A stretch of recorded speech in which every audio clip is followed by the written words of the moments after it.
உடையந்தாய் போற்றி பாகம் பெண்ணுருவானாய் போற்றி காவாய் கனகத்திரளே போற்றி கைலை மலையானே போற்றி போற்றி பொழித்த புகழியதோம் கடல் போற்றி ஆழிசை கல்மிதப்பில் அணைந்த பிரான் அடி போற்றி வாழி திருநாவலூர் வன் தொண்டர் பதம் போற்றி கோழிமலி திருவாத ஊரர் திருத்தாள் போற்றி தில்லைவாழந்தனரே முதலாகச்சி படைத்த தொல்லையதாம் திருத்தொண்டர் தொகையடியார் பதம் போற்றி கொள்ளையவர் புராண கதை உலகறிய விரித்துரைத்த செல்வமணி குன்றத்தோர் செக்கிழாரடி போற்றி ஈராண்டில் சிவஞானம் கற்றுயர்ந்த மெய்கண்டார் இணைத்தாள் போற்றி நாராண்ட பல்லடியார் கருள்புரிந்தருளந்தி நற்றாள் போற்றி நீராண்ட கடந்தை நகர் மறைஞான சம்பந்தர் நிழல்தாள் போற்றி சீராண்ட தில்லை நகர் மாவதியார் செம்பதுவத் திருத்தாள் போற்றி போற்றி திருச்சிற்றம்பலம்.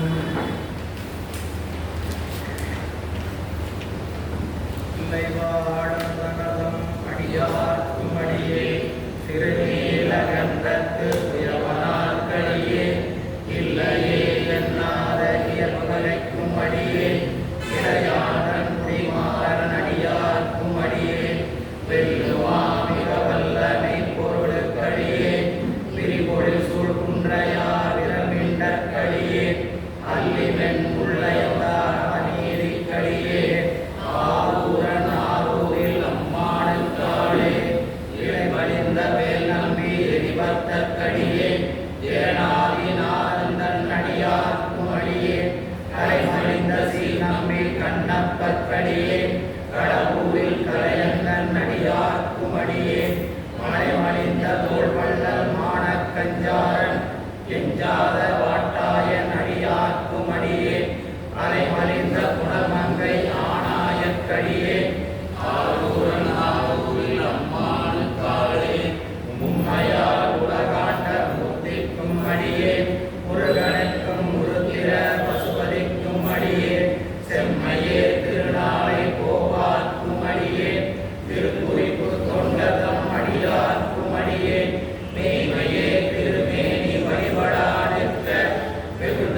கரை கண்டன் கடலடியே காப்பு கொண்டிருந்த கலம்புள்ள நம்பிக்கும் காரிக்கும் அடியேன் நிறை கொண்ட சிந்தையால் நெல்வேலி வென்ற நின்ற சீர் நெடுமாறன் அடியார்க்கும் அடியேன் துறை கொண்ட செம்பவளம் இருளகட்டும் சோதி தொன்மயிலை வாயிலான் அடியார்க்கும் அடியேன் அறை கொண்ட வேல் நம்பி முளையடுவார்க்கடியேன் ஆரூரன் ஆரூரில் அம்மானுக்காரே கடல் சூழ்ந்த உலகெல்லாம் காக்கின்ற பெருமான் காடவர்க்கும் களச்சிங்கன் அடியார்க்கும் அடியேன் மடல் சூழ்ந்த தார் நம்பி இடங்களிக்கும் தஞ்சை மன்னவனாம் சிறு துணைதன் அடியார்க்கும் அடியேன் உடை சூழ்ந்த புலியதன் மேல் அறபாட ஆடி பொன்னடிக்கே மனம் வைத்த புகழ்த்துறைக்கும் அடியேன் அட சூழ்ந்த வேல் நம்பி பொற்புரைக்கும் அடியேன் ஆரூரன் ஆரூரில் அம்மானுக்காரே பக்தர்கள் அடிவார்கள் எல்லாருக்கும் அடியேன் பரமனையே பாடுவார் அடியார்க்கும் அடியேன் சித்தத்தை சிவன்பாலே வைத்தார்க்கும் அடியேன் திருவாரூர் பிறந்தார்கள் எல்லாருக்கும் அடியேன் முப்போதும் திருமேனி திருவார்க்கடியேன் சுழ்நீரு பூசிய முனிவர்க்கும் அடியேன் அப்பாடும் மனசார்ந்த அடியார்க்கும் அடியேன் ஆரூரன் ஆரூரில் அம்மானுக்காரே மண்டிய சீர்மறையாவல் நின்ற ஊர் பூசல் பரிவலையால் மாணிக்கும் நேசனுக்கும் அடியேன் என்னவனாய் உலகாண்ட சிங்கனால் கடியேன் திருநீலகண்டத்து பாணனால் கடியேன் என்னவனாம் அருளிய அடைந்திட்ட சடையன் இசைஞானி காதலன் திருநாவலூர்கோன் அண்ணாவனாம் ஆரூரன் அடிவிதேன் கொப்பார் ஆரூரன் ஆவாரே.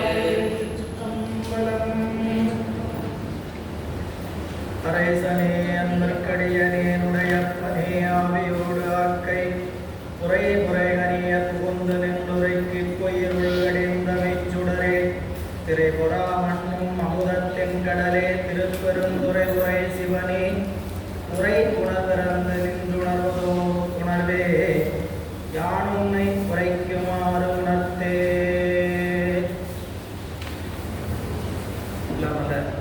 இறைவனுடைய அருட்பெருங்கருணையினாலும் குருவருளும் முன்னின்றருள் செய்ய எம்பிரான் தெய்வ சேக்கிழார் பெருந்தகை திருவாய் மலர்ந்தருடைய திருத்தொன்று புராணமாகிய ஞான நூலினை தொடர்ந்து ஓதுவதற்கும் சிந்திப்பதற்கும் வழிபாடு செய்வதற்கும் குருவருளும் திருவருளும் நமக்கு வாய்ப்பை வழங்கி இருக்கின்றது. அந்த வகையில் குருவருளையும் திருவருளையும் மனமொழிமைகளால் வணங்கி அடியேனை சென்னரில் ஆற்றுப்படுத்திய ஆசிரியர் பெருந்தகையின் திருவடிகளை வணங்கி வருகை தந்திருக்கக்கூடிய அத்தனை அன்பர்களின் திருவடிக்கும் பணிவான வணக்கங்களை குறித்தாக்கி இன்றைய சிந்தனையை நாம் சிந்திக்க முற்படலாம். நண்பர்களே, நாம் பெரிய புராணமாகிய இந்த ஞானம் உள்ள கடந்த வகுப்பில் திருநாட்டு சிறப்பு என்று சொல்லக்கூடிய சிறப்பை நாம் தொடங்கிக் கொள்ள வேண்டும். அதுக்கு முன்னாடி திருமலை சிறப்பை நாம் நிறைவு செய்திருக்கிறோம். இன்னைக்கு திருநாட்டு சிறப்பை தொடங்க வேண்டும். அப்படிதான் திருமலை சிறப்பு நிறைவு. திருநாட்டு சிறப்பு அதாவது நம்மளுடைய தெய்வ சேக்கிழார் பெருமான் நம்பியாரூரர் திருத்தொண்டத்தொகை பாடிய திருவாரூருக்கு நம்மை அழைத்துட்டு போறார். அந்த வகையில் அவர் திருமலையில் ஆளாள சுந்தரராக இருந்து ஏன் பூமிக்கு நம்பி ஆரூரராக வந்தார் என்றும் அப்படி வந்ததற்கான காரணம் மாதவம் செய்த தென் திசை வாழ்ந்திட தீவிலா திருத்தொண்டத்தொகை தரும் பொருட்டு இந்த பூமிக்கு வந்தார். அந்த திருத்தொண்டத்தொகை அருளிய இடம் திருவாரூரில் தேவாசிரிய காவனம். அந்த திருவாரூர் நகர் இருக்கின்ற இடம் சோழ நாடு. அதனால் சோழ நாட்டினுடைய சிறப்பை முதல்ல சொல்றார். அடுத்ததாக திருவாரூருடைய சிறப்பை சொல்லி நம்பி ஆரூருடைய புராணத்துக்கு நம்மளை அழைத்து செல்வார். இதுதான் புராணம் போகின்ற முறை. இன்னைக்கு திருநாட்டு சிறப்பு 35 திருப்பாடல் அமைந்திருக்கக்கூடிய பகுதி திருச்சிற்றம்பலம். பாட்டியல் தமிழ் உரை பயின்ற எல்லையுள் கோட்டுயர் பணிவரை குன்றின் உச்சியில் சூட்டிய வளர்ப்புலி சோழர் காவிரி நாட்டியல்பு அதனையார் நவிழல் குற்றனன். சேக்கிழார் பெருமான் சோழ நாட்டுடைய சிறப்பை சொல்லணும்னு சொல்றதுக்கு என்ன சொல்றாங்க? காவிரி நாட்டியல்பை சொல்கிறேன். சோழ நாட்டினுடைய இயல்பு சொல்லுங்க, என்ன சொல்றார்? காவிரி நாட்டினுடைய இயல்பு. அப்போ சோழ நாடு எதனால் புகழ் பெற்றது அப்படின்னு பார்த்தீங்கன்னா காவிரியினால் புகழ் பெற்றது. சோழர்களுக்கு பொன்னியின் செல்வன் என்ற பெயர் வந்ததற்கான காரணமும் ஒரு வகையில் அதுதான். எனவே அந்த வகையில் இந்த பாடல்ல பாட்டியல் தமிழ் குறை பயின்ற எல்லை, இந்த தமிழ் பாட்டு என்று சொல்லக்கூடிய செய்யுள்கள் எந்த எல்லை வரை செல்லுமோ, ஏன்னா தமிழ் கூறும் நல்லுலகம் ஒரு உலகம் உண்டு, எந்த இடம் வரைக்கும் இந்த மொழி செல்லும் அப்படின்னு அந்த செய்யுள் வழக்கத்தில் இருக்கக்கூடிய காலத்திலலாம் ஒரு வரைமுறை வச்சுருந்தாங்க. குமரி முதல் திருவேங்கடம் வரை தமிழ் இது வரைக்கும் போகும். கன்னியாகுமரியிலிருந்து திருப்பதியில் திருவேங்கடம் என்று சொல்லக்கூடிய வரைக்கும் தமிழுக்கு செல்லுபடி உண்டு, அப்படி வழக்கத்தில் பேச்சு இருந்தது. அப்படி இருக்கக்கூடிய நிலையில் இந்த செய்யுள் ஏற்றுபவர்கள் இந்த பாடல் தமிழ் எல்லை எது வரையோ அந்த எல்லை வரைக்கும், அதான் சொல்றார் பாட்டியல் தமிழ் உரை பயின்ற எல்லை. அப்படிப்பட்ட எல்லை எதுவரை செல்கிறதோ அங்கு கோட்டுயர் பனிவரை குன்றின் உச்சியில், இது இமயமலை, பனிமலை என்று சொல்லக்கூடிய இமயமலை, கோட்டுயர் மலைகளில் உயர்ந்த, கோட்டு உயர்ங்கிறதுக்கு என்ன சொல்லுங்க? கோடு என்பது மலை, மலைகளில் உயர்ந்த மலை பனிமலையாகி இமயமலை. அந்த இமயமலையினுடைய குன்றினுடைய உச்சியில் வளர்புலி சோழர் எனக்கு கொடி நாட்டினாங்க. இமயமரமன் சென்று என்ன பண்ணாங்க? இமயமலையுடைய உச்சியில் போய் கொடி நட்டு சோழர்கள் தங்களுடைய பெருமையை நிலைநாட்டி வந்தார்கள்.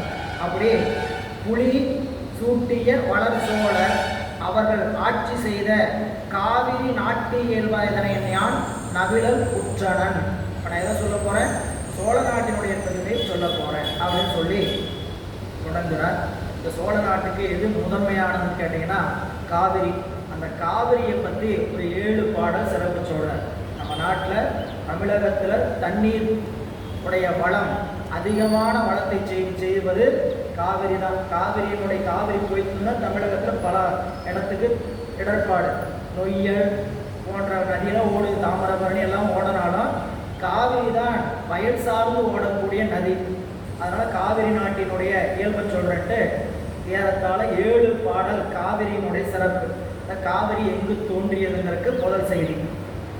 ஆதி மாதவ முனி அகத்தியன் தரு போதநீர் கமண்டலம் பொழிந்த காவிரி மாதர் மண் மடந்தை பொன்மார்பில் தாழ்ந்ததோ போதநீர் நித்திலத்தாம் ஒக்குமான். அகத்தியனுடைய கமண்டலத்திலிருந்து வந்தது இந்த காவிரி. வரலாறு கந்த புராணத்தில் விரிவாக இருக்கக்கூடிய வரலாறு. அகத்தியமா முனிவர் அதாவது இமயமலையிலிருந்து தென்பகுதிக்கு அனுப்பப்பட்டார். அவர் ஒதுகிக்கு அனுப்பப்பட்டார். யாருடைய ஆணையில்? இறைவன் நீ தென்பகுதிக்கு போப்பா அப்படின்னு சொன்னார்.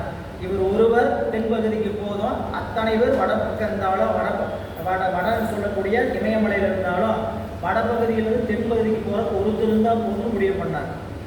அப்படி சொன்ன பொழுது இறைவனை நாள்தோறும் ஆகாய கங்கையை கொண்டு பூசணை செய்து கொண்டிருந்தவர் அகத்திய மாமுனிவர். கங்கை நீர் கொண்டு பூசணை செய்து கொண்டிருந்தவர். அவர் சொல்கிறார், சுவாமி நான் பூசணைக்கு தினமும் கங்கையை பயன்படுத்துவனே, நான் என்ன செய்கிறது அப்படின்னு கேட்டபோது சாமி சொன்னார், கமண்டலத்தில் என்ன பண்ணு, கங்கை எடுத்துச்சு, கமண்டலத்தில் ஊற்ற அது என்ன ஆகிட்டே இருக்கும், கங்கை வந்து கொண்டே இருக்கும் அப்படின்னு சொல்ல கமண்டலத்தை எடுத்துக்கொண்டு தென்பகுதிக்கு வர்றார். அப்படி வந்தபோது தான் குடகு மலையின் அருகில் இந்த வரலாறு காவிரி விரிகிறது. காகம் விரித்ததனால்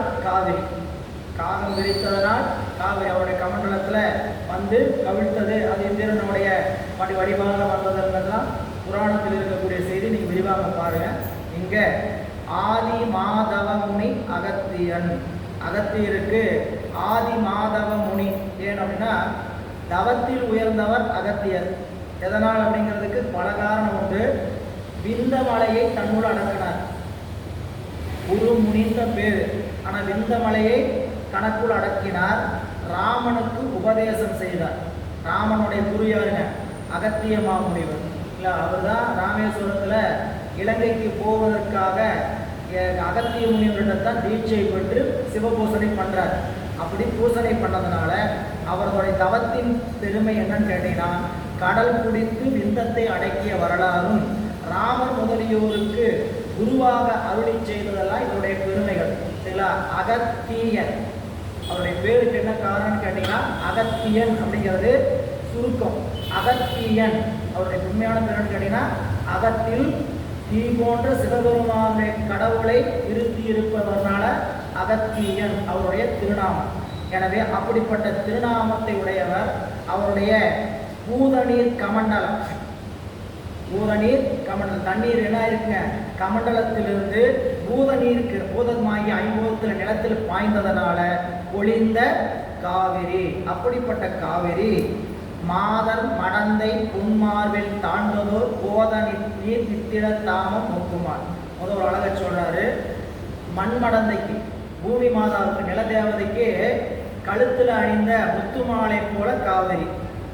ஒரு கற்பனை, அப்படியே நீங்களும் கற்பனை கிடைப்பாங்க. நிலம் அப்படியே நம்ம உடம்பு மாதிரியே பொன்னிறமாக இருக்குது. சரிங்களா? நீர் வெண்ணிறமாக இருக்குது.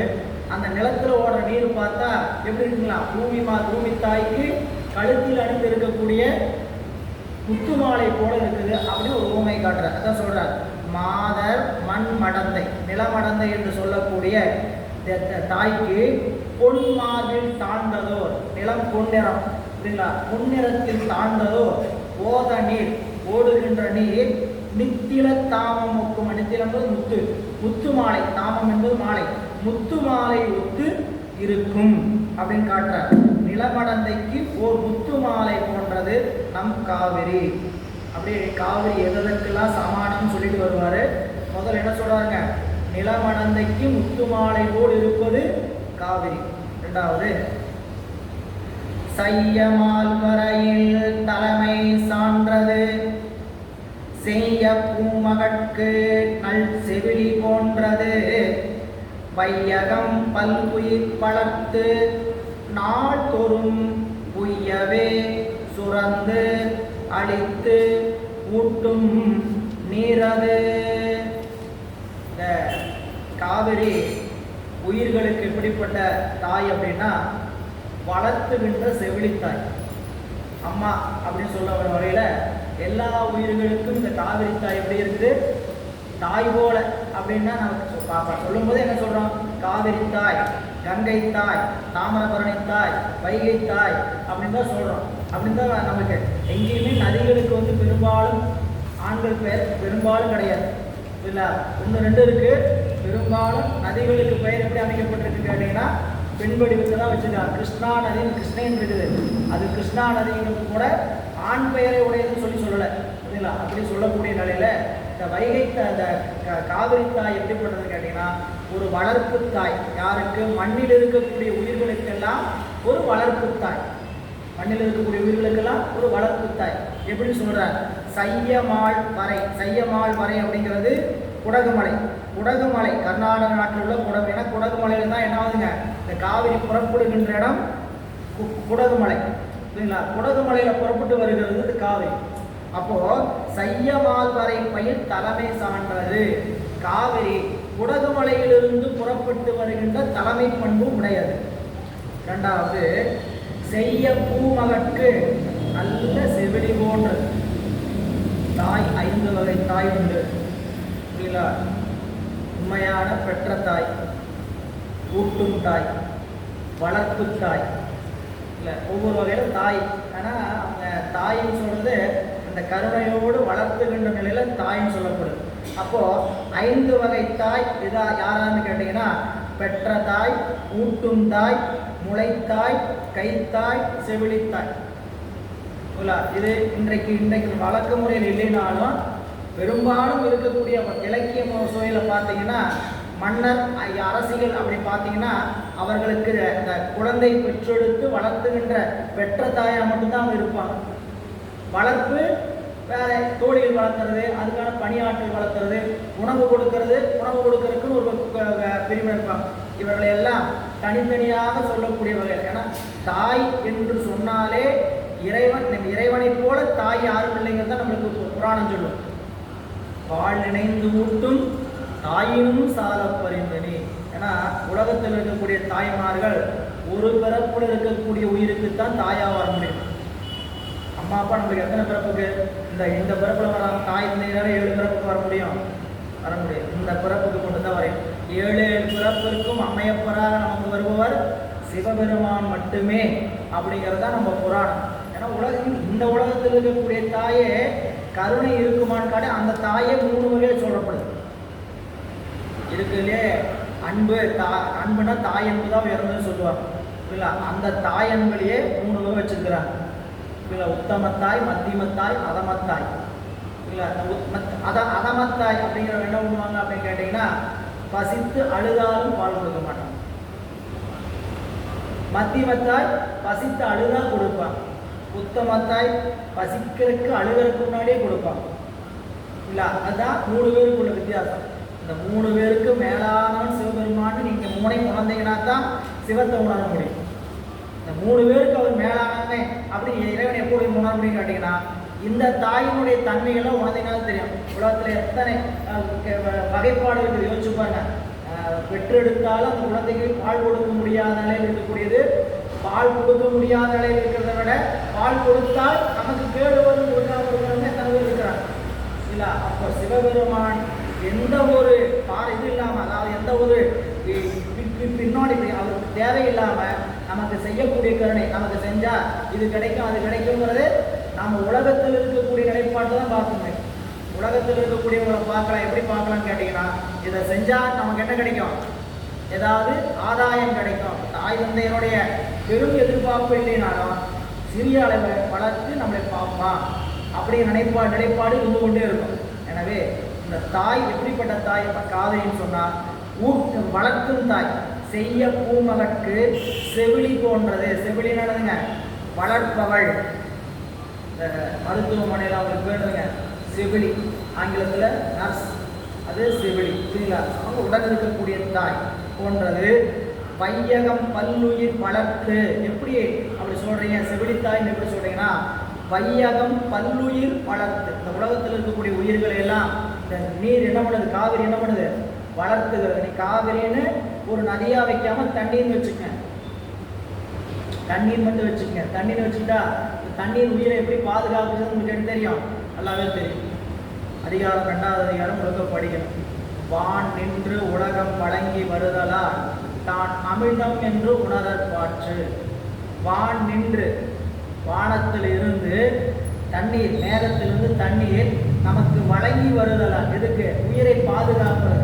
வான் நின்று உலகம் வழங்கி வருதல். உலகங்கிறது அந்த உயிர்களை வானத்திலிருந்து தண்ணீர் மழை பெய்து உயிர்களை பாதுகாத்து வருதால் அந்த உயிரை, அந்த மழையை நீங்கள் என்ன நினைக்க கூடாது, வெறும் மழையாக பார்க்காதீங்கிறார்.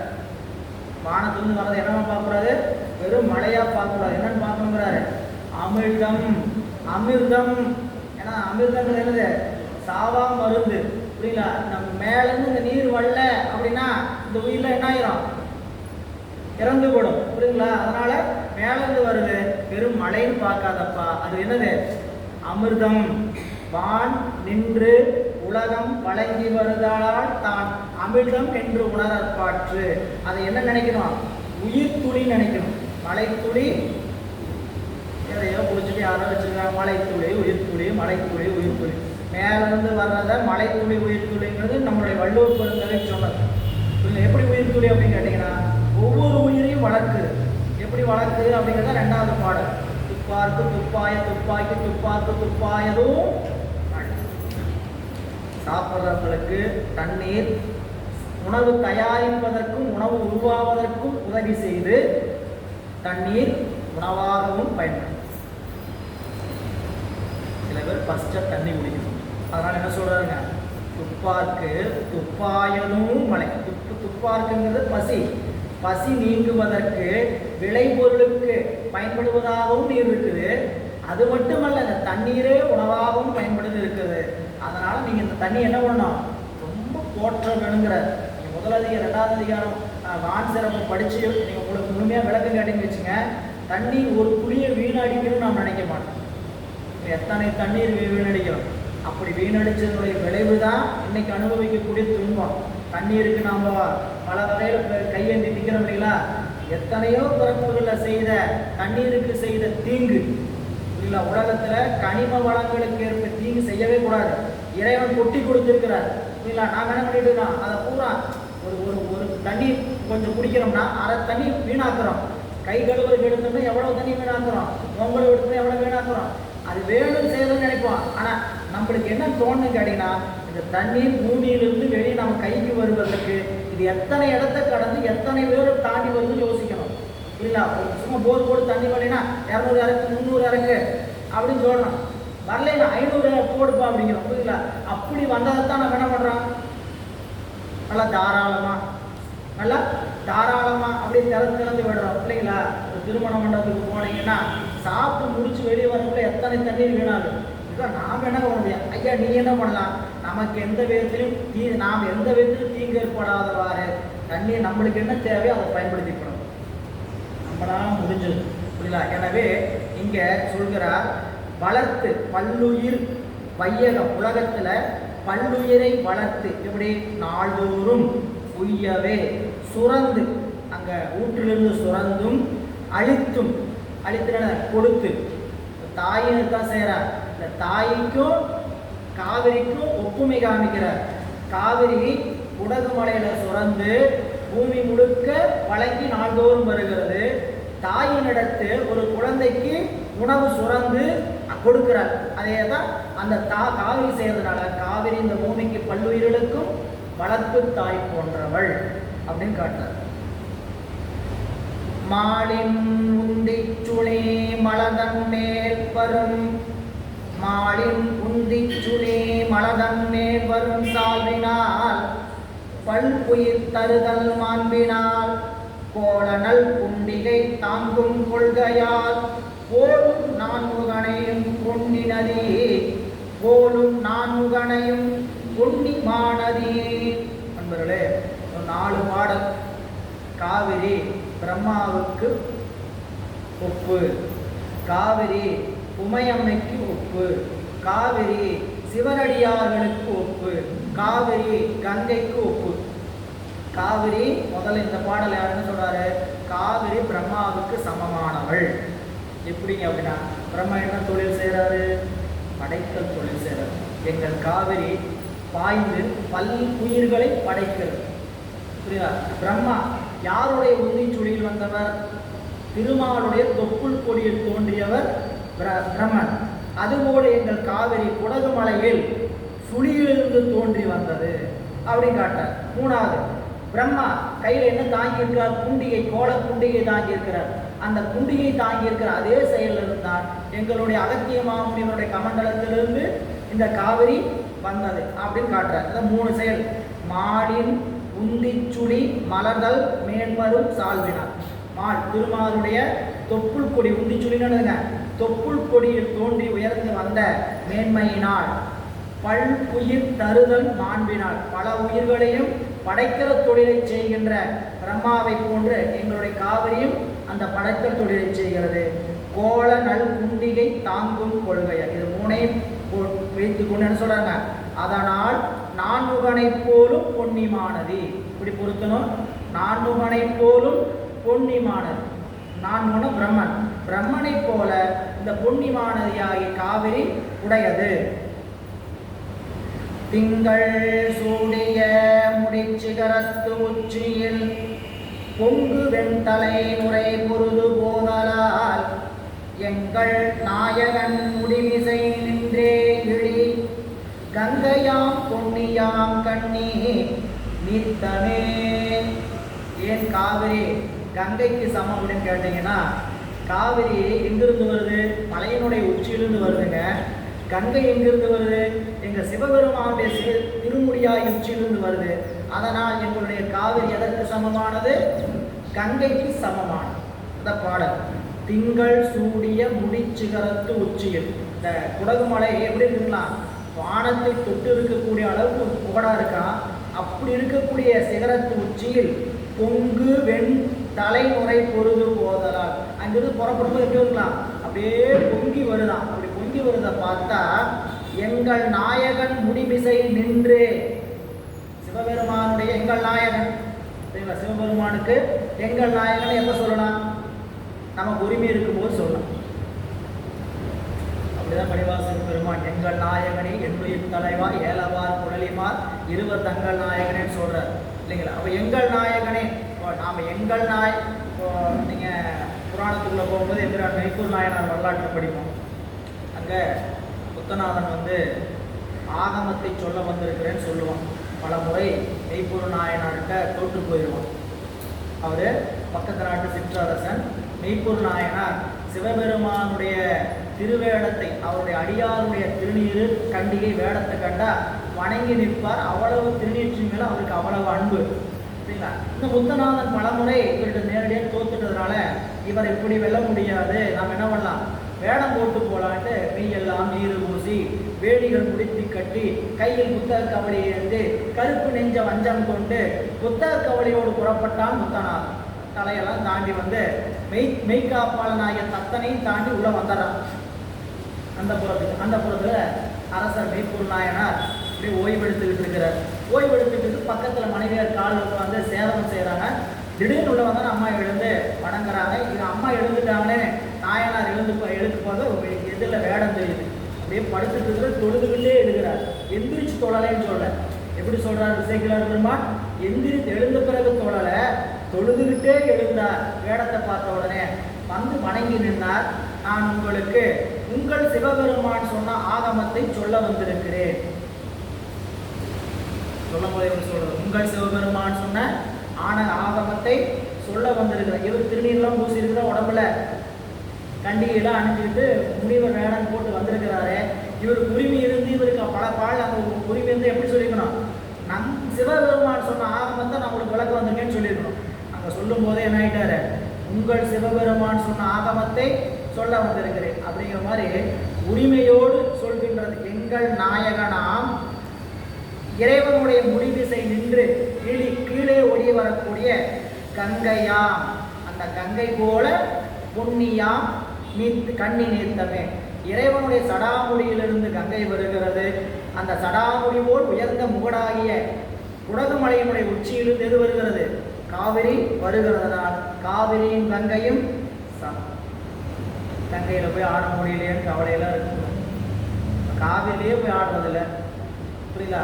காவிரியில போய் ஆடாதவங்க கங்கையில் போய் ஆடியா? அதனால தான் சொன்னார் அப்பர் சுவாமிகள், எங்கே போய் ஆடி என்னப்பா பண்ண போகிறேன்? சரிங்களா. அரணுக்கு அன்பு இல்லையே, சிவபெருமானுக்கு அன்பு இல்லாமல் நான் கங்கையில் போய் குளித்தேன், காவிரியில் குளித்தேன், கோடி தீர்த்தத்தில் குளித்தேன். எங்கே குளித்தாலும் சிவபெருமானுக்கு அன்பில்லையே. ஓடும் நீரினை ஓட்டை கூட தட்டி வைத்திட்ட மூர்க்கனோடு ஒப்புமே. கங்கை ஆடிலேன், காவிரி ஆடிலேன், பொங்குதென் குமரித்துறை ஆடிலேன், ஓங்கு மாகடல் ஓத நீர் ஆடிலேன், எங்கும் ஈசன் எனாதவர்க்கு இல்லையே. தீர்த்தத்தில் குடிச்சா முத்தி கிடைக்கும்னா அந்த தீர்த்தத்திலுக்குள்ள அத்தனை உயிர் முத்தி கிடைச்சிடும்ல. மீன்ல இருந்து ஆமையிலிருந்து எல்லாத்துக்கும் முத்தி கிடைச்சிடும்ல. தீர்த்தம் புண்ணியம் தரும்னா. சரிங்களா. சிவபெருமானை எண்ணி குடிக்காத தீர்த்தம் தீர்த்தமாகாது. நீங்க முழுகும்போது என்ன சொல்லி முழுகணும்? அத்தா உன் அடியேனை அன்பால் ஆர்த்தாய், அருள் நோக்கி தீர்த்த நீராட்டிக் கொண்டாய், எத்தனை அரியை நீ எளியானாய், என்னை ஆண்டு கொண்டு இறங்கி என்று கொண்டாய்.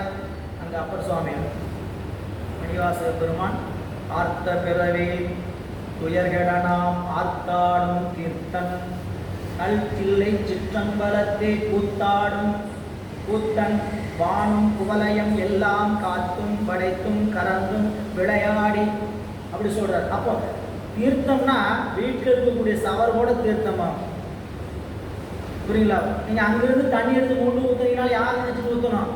சிவசிவா சிவசிவா நினைச்சு ஊத்தீங்கன்னா அது என்னவா இருக்கும்? தீர்த்தமா இருக்கும். ராமேஸ்வரத்தில் போய் 28 தீர்த்தத்தையும் மூழ்கினேன், கோடி தீர்த்தத்தை மூழ்கினீங்கன்னா சிவபெருமானை என்னாவது குளிச்சிங்கன்னா அது எப்படின்ட்டாரு? கோடி தீர்த்தம் கலந்து குளித்தவை ஆடினாலும் அரணுக்கு அன்பில்லையே. சிவபெருமான் அன்பு இல்லைன்னா அந்த தண்ணியை ஓட்ட குடத்தில் பிடிச்சி வச்ச மாதிரி தான் என்ன ஆகும்? வீணா போகும். இல்லை, எனவே இங்கே கங்கையும் காவிரியும் சமம். வண்ணனேல் வரைதர வந்த மேன்மையால் எண்ணில் பேர் அறங்களும் வளர்க்கும் ஈகையால் அண்ணல் பாதத்தை ஆளுடை நாயகி அண்ணல் பாதத்தை ஆளுடைய நாயகி உள்நெகிழ் கருணையின் ஒழுக்கம் போன்றது. இங்க காவிரியை இதுக்கு மேல உயர்த்தி சொல்ல முடியாது. என்ன சொல்லிட்டாருங்க, எங்களுடைய அம்பாள் உமையம்மைக்கு சமமானது. ஏன் அப்படி சொல்றாங்கன்னா, எங்கள் அம்மை காஞ்சிபுரத்தில் இறைவனை பூசனை செய்து 32 அறங்களை இன்றும் வளர்த்துக்கிட்டு இருக்கிறார். புரியல? அதே மாதிரி காவிரி நீர் வருவதனால்தான் தண்ணீர் கொண்டு விவசாயம் செய்து வாழ்க்கையெல்லாம் ஒழுங்கா இருந்தால் தான் என்ன பண்ண முடியும்? அறம் செய்ய முடியும். நீர் இல்லைன்னா அறம் செய்ய முடியுமா? அதனாலதான் வள்ளுவர் சொன்னார், தானம் தவம் இரண்டும் தங்கா. தானம் தவம் இரண்டும் தங்கா. வியனுலகம் வானம் வழங்காதே. பூமிக்கு வானம் கொடுக்கலைன்னா, தண்ணீரை கொடுக்கலைன்னா என்ன பண்ண முடியாது? தானமும் செய்ய முடியாது, தவமும் செய்ய முடியாது. தானம் இல்வாழ்க்கைக்குரியது, தவம் துறவர வாழ்க்கைக்குரியது. தானத்தை இல்வாழ்க்கையில் இருக்கிறவன் தானமும் செய்ய முடியாது, துறவி என்ன பண்ண முடியாது? தவமும் செய்ய முடியாது. யார் தண்ணீர் கிடைக்கலைன்னா, மழை பெய்யலைன்னா. புரியுதுங்களா? அப்போ காவிரி பாய்வதனால்தான், தண்ணீர் வளம் இருப்பதனால தான் ஒரு அறம் செய்யும். ஒன்றும் வேண்டாம், நம்ம நல்லா வளமா இருக்கிறோம், நல்லா இருக்குன்னு வச்சுங்க, 4 பேருக்கு உதவி செய்யணும்னு நினைக்கிறது கண்டிப்பா செய்வோம். சரிங்களா? கண்டிப்பா நல்லா இருந்தா. இதே நல்லா இல்லை, நம்மகிட்ட ஒண்ணுமே இல்லை, நாமளே ஒரு வறுமையில் இருக்கிறோம், எப்படி தர்மத்தையும் தானத்தையும் நினைச்சு பார்ப்போம்? அது இல்லைனாலும் செய்யறதுக்கு அது அடுத்த கட்டம். வாய்ப்பு என்னன்னு கேட்டீங்கன்னா, நம்மகிட்ட இருந்ததுன்னா அறம் செய்யணும்னு நினைப்பு வரும். இல்லை தொழில் இல்லைங்க, ஏதாவது கேட்டாலும் சொல்லுவோம், தொழில் இல்லைங்க, நான் இது வரையும் கொடுத்துட்டு தான் இருந்தேன், இப்போ என்ன ஆயிடுச்சு? தொழில் இல்லை, தொழில் வரட்டும் நான் கொடுக்குறேன் அப்படி சொல்லுவார் இல்லையா? அப்படி சொல்ற மாதிரி இங்க சொல்றார், காவிரி எதற்கு சமமானது? உமையம்மைக்கு சமமானது. எப்படின்னு கேட்டா 2 காரணம் சொல்றார். வண்ண நீள்வரை தந்த வண்ண நீள்வரை தர வந்த மேன்மையால். மலையிலிருந்து தோன்றுது. எங்கள் அம்மை எங்க தோன்றிருக்கிறார்? நம்ம அம்மை மலையறையின் பொற்பாவை. மலையரசனுக்கு மகளாக வந்து தோன்றினாங்க இல்லையா? ஒரு காரணம். 2வது காரணம், எண்ணில் பேரறங்களும் வளர்க்கும் ஈகையா. முன்னாடி எம்பிரான் திருக்குறிப்பு தோழ நாயனாருடைய வரலாற்றில் பார்க்க இருக்கிறோம். அம்பாள் சிவபெருமானை பூசனை செய்து 32 அறங்களையும் வரமாக பெறுகிறார். 3 வரம் கேட்குறாங்க சாமிகிட்ட. சாமி தான் கேட்க சொல்ற, பூசை முடியல, முன்கூட்டியே சாமி வந்து பூசை முடியறதுக்கு முன்னாடியே திருவிளையாடலாம் செய்கிறார். அங்கே காஞ்சிபுரம் மேலே நந்தியம்பெருமானுக்கு உபதேசம் நடந்துட்டு இருக்குது.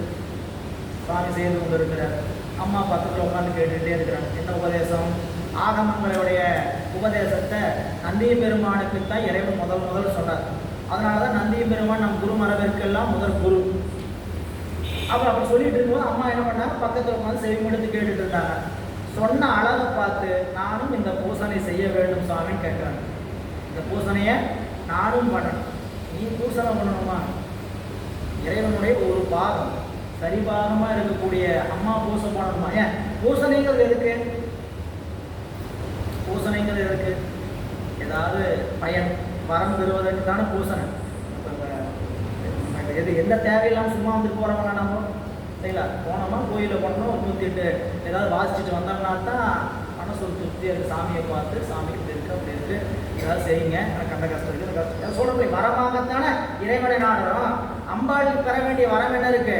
சாமி கேட்டார், நீ என்னிடத்துல பூசை பண்ணி வரம் வாங்கணும்னு என்ன போகுது அப்படின்னு. இந்த பூமியில் இருக்கக்கூடிய உயிர்கள் எல்லாம் இதை எப்படி செய்யறதுன்னு ஒருத்தர் செஞ்சு காட்ட தான் செய்யும். அதனால் இந்த பூசனை நான் செய்து காட்டினா தான் இந்த உயிர்கள் எல்லாம் செய்யும். நான் உங்களை பூசனை செய்ய வேண்டும், கருணை செய்யுங்க சாமி. நீங்கள் போய் காஞ்சிபுரத்தில் மாமூலத்தில் பூசனை செய்ய நாங்கள் வந்து வெளிப்படுவேன் அப்படின்னு சம்பாள் அதுக்கு தேவையான தோழி பெண்களை எல்லாம் அனுப்பிவிட்டு பூசனைக்கு அனுப்புகிறார். பூசனைக்கு போன போது அங்கே போய் பூசனைக்குரிய மாமூலம், அந்த ஒற்றை மரம், அந்த ஒற்றை மரத்தில் சிவலிங்கத்தை தாவிச்சு அம்மா பூசை பண்ண தொடங்குறதுக்குள்ள சாமி என்ன பண்ணுறார்? வழக்கமாக எல்லாருக்கும் செய்கிற திருவிளையாட்டை போல பார்க்கலாம் என்ன பூசை பண்ணுறாங்கன்ட்டு. கம்பை ஆற்றில் தண்ணீர் அப்படியே வானளவுக்கு பெருக்கி விடுறாரு. இந்த தண்ணீர் வரதை பார்த்தோன்னா அம்மாவுக்கு பயம் வந்து, இந்த மாமூலத்தில் மணலால் செய்யப்பட்ட லிங்கம் என்ன ஆயிடும், அடிச்சுட்டு போயிடுவேன் அப்படின்னு பயந்து போய் அம்மா கட்டி தருகிறாங்க. அதனால காஞ்சிபுரத்தில் இருக்கக்கூடிய அம்பாளுக்கு ஏலவார் குழலிலும் சாமிக்கு தழுவ குலைந்தநாதனும் பேர். அம்பாள் கட்டி அணைத்த போது அவங்களுடைய கைவளை உடம்புடைய அச்செல்லாம் சாமி மேலே பட்டுதான். இல்லை, அது ரொம்ப அருமையாக நான் காட்டுவார் பின்னாடி. சாமி எப்படிப்பட்டவர் அப்படின்னு கேட்டீங்கன்னா, யானையை உரித்த பிறான். யானை உரித்து மேலே தோல் போத்தி இருக்கிறார். அவர் என்ன தோல் போத்தி இருக்கிறாரு? யானை உரித்த தோல் போத்தி இருக்கிறாரு. யானையினுடைய தோல் எப்படி இருக்குன்னு உங்களுக்கு தெரியுமில்ல? அவ்வளவு நல்லா பலமான தோலை போத்தனவருக்கு சாமி அம்மா வந்து என்ன பண்ணாங்களாம், அப்படி அணைத்த போது தழுவ குலைந்தார் அப்படின்னு சேக்கிலார் பெருமான் ஒரு நயத்தை காட்டுவார். அப்படி காட்டி சாமி உடனே அவங்க குலைந்து வெளிப்பட்டாரா, வெளிப்பட்டு உனக்கு வேண்டிய வரங்களை கேள், உங்கள்கிட்ட நான் இன்னும் பூசையே செய்து முடிக்கலையே, இன்னும் நான் பூசையே ஆரம்பிச்சு முடிக்கவே இல்லையே அப்படின்னா, நின் பூசனை என்பார் என்று முடிவது. உன்னுடைய பூசனை இது யாருக்கு? இந்த செய்தி யாருக்கு? அம்பாளுக்கா? நமக்கான செய்தி. இறைவனுக்கு நம்ம பூசனை முடிச்சிட்டோம் திறந்தனா எடுத்து பட்டகத்தை மூடிட்டு போயிட்டே இருப்போம். காலையில் சாமிக்கு பூசனை முடிச்சு அனுஷ்டானம் பண்ண பூசனை பண்ணாலும் நான் இன்னைக்கு பூசனை முடிஞ்சிருச்சு அப்படின்னு இருப்போம். இறைவனுக்கு பூசனை செய்வது என்றைக்குமே முடிவதில்லை என்று அங்கே உணர்த்துவார். அப்படி இல்லைம்மா, அவனுடைய பூசனை என்பால் முடிவதில்லை, நீ வேண்டும் வரங்களை கேள் அப்படின்னாலும் 3 வரங்கள் கேட்டான்.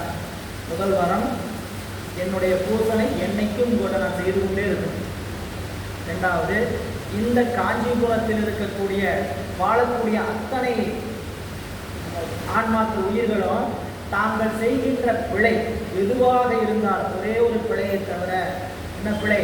உங்களை மறந்து செய்யக்கூடிய, பூசனை செய்யாமல் வேற செய்ய, உங்கள் திருவடிக்கு பிழை செய்யக்கூடாது. வேற எந்த குற்றம் செய்தாலும் அந்த குற்றம் சிவபூஜனைக்கு துணையாகிற குற்றமாகவே தவிர எக்காரணத்து கொண்டும் வேற நீங்கள் தீங்கு கொடுத்துக்கூடாது, வினையும் கொடுத்துக்கூடாது. ஒரே ஒரு தீங்கு செய்வதற்கு மட்டும் அனுமதி இல்லை. என்னது? சிவபெருமானை மறந்தேங்கிற தீமைக்கு மட்டும் அனுமதி இல்லை அப்படின்னு 2வது வரம் கேட்டார். 3வது வரம் 32 நாளின் நெல் கேட்டாங்க.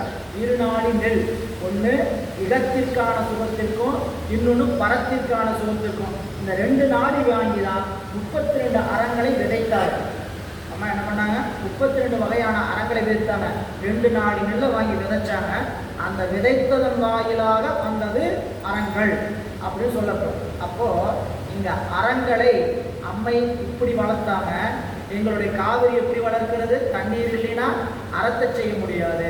எனவே எங்களுடைய உமை அம்மைக்கு ஒப்பானவள் காவிரி தாய்.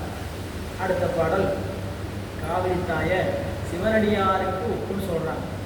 சிவனடியாருக்கு கடைசியா எப்படின்னு பாருங்க. பம்புலா மலர் நீராள் வழிபட்டு செம்பொன் வார் கரை எண்ணில் சிவாலயத்து எம்பிரானை இறைஞ்சலின் ஈர் பொன்னி உம்பர் நாயகருக்கு அன்பரும் ஒக்குமாள்.